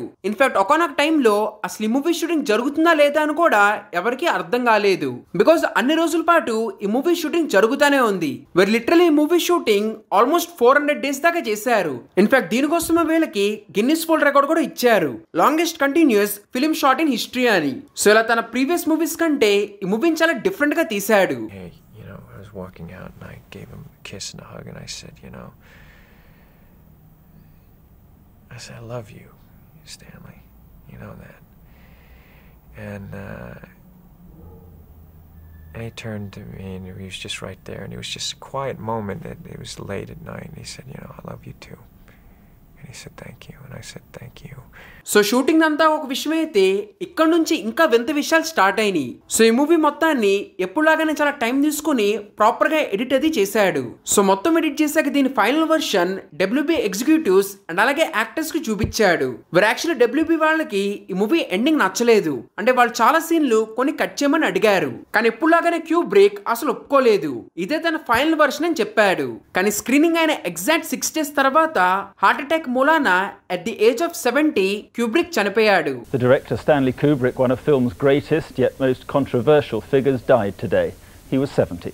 horrible thing to have heard that he died so soon after the film had been finished. What was that to your immediate reaction? My immediate reaction was one of absolute shock. And I didn't believe it. And I didn't want to believe it because it just seemed wrong. Didn't seem like the right time. He seemed to have too many other things to do and say. So ఆ తర్వాత తన funeral చాలా తక్కువ మందిని పిలిచి media exposure లేకుండా చేశారు. కానీ అసలు ఎవరు తంది న్యాచురల్ డెత్ అని నమ్మలేదు. అంటే అంత సడన్ గా ఎలా చనిపోయాడో ఎవరికి అర్థం కాలేదు. సో అందుకే దానికి సంబంధించి చాలా కాంట్రవర్సీస్ అండ్ అలాగే కాన్స్పిరసీ థియరీస్ క్రియేట్ అయినాయి. లైక్ ఐస్ వైట్ షర్ట్ మూవీలో తను ఏదైతే రిచ్ కల్ట్ చూపించాడో that was far to real. అంటే తను రియల్ లైఫ్ లో జరిగే చాలా విషయాలను ఎక్స్పోజ్ చేస్తున్నాడని నిజమైన పవర్ఫుల్ పీపుల్ అది చేపించారని అందరూ అంటారు. బికాస్ తను చనిపోయిన తర్వాత WB వాళ్ళు ఆ మూవీలో చాలా కట్స్ చేశారు. అంటే ఆల్మోస్ట్ ఒక 10 to 20 minutes తీసేసి ఆ మూవీని రిలీజ్ చేశారు. సో వాళ్ళు తీసేసిన 10 to 20 minutes లోనే దేర్ ఈస్ సంథింగ్ స్పెషల్. అసలు అదంతా ఉండుంటే మూవీ ప్లాట్ కంప్లీట్లీ మారిపోయి మనకు అసలు రియల్ ట్రూత్ తెలిసేదని అందరి ఎక్స్పెక్టేషన్. సో దీని చుట్టూ చాలా బస్ క్రియేట్ అయింది. ఇన్ఫాక్ట్ అందుకే ఆ తర్వాత క్యూబ్రిక్ ఫ్యామిలీ వాళ్ళు వచ్చి అది మర్డర్ కాదు, it was a natural death అని చెప్పారు. అండ్ అలాగే స్టూడియో వాళ్ళు కూడా చెప్పారు వాళ్ళు తీసేసిన దాంట్లో పిల్లలు ఇన్వాల్వ్ అయి ఉన్నారని. సో అందుకే వాళ్ళు ఉండటం మూలాన ఆ ఫుటేజ్ అంతా తీస్తారని చెప్పారు,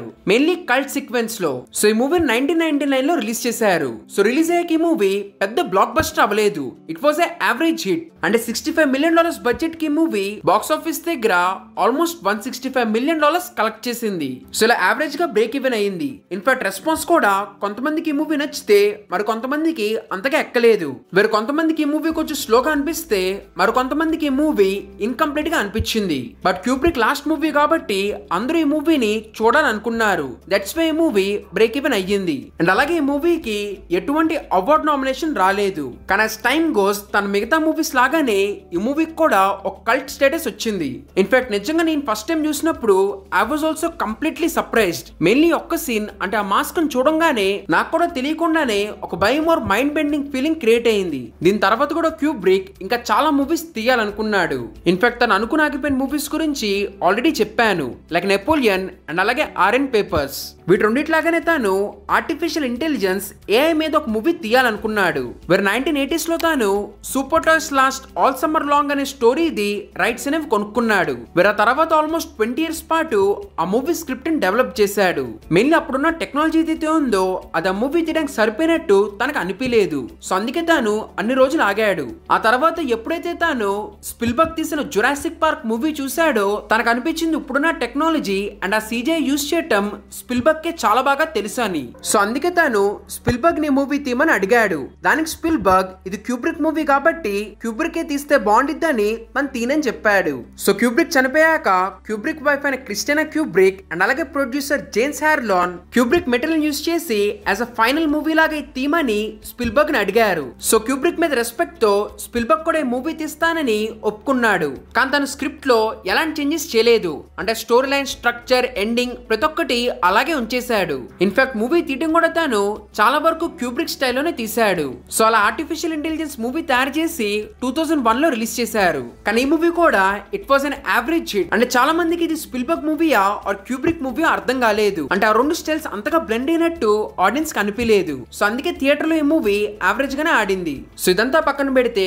నో డౌట్ క్యూబ్రిక్ లాంటి డైరెక్టర్ మళ్ళీ రాడు. బికాస్ నిజంగా తను తీసిన కొన్ని మూవీస్ అయినా గానీ వాటిలో ఉన్న each and every frame is a masterpiece. నిజంగా ఈ వీడియో కోసం ఆయన గురించి తెలుసుకుంటున్న కొందికి ఆయన మీద రెస్పెక్ట్ ఇంకా పెరిగింది. సో అందుకే no doubt he's one of the legendary filmmaker. And with this and my video. So ఇక్కడ దాకా వీడియో చూస్తుంటే థ్యాంక్స్ ఎ లాట్.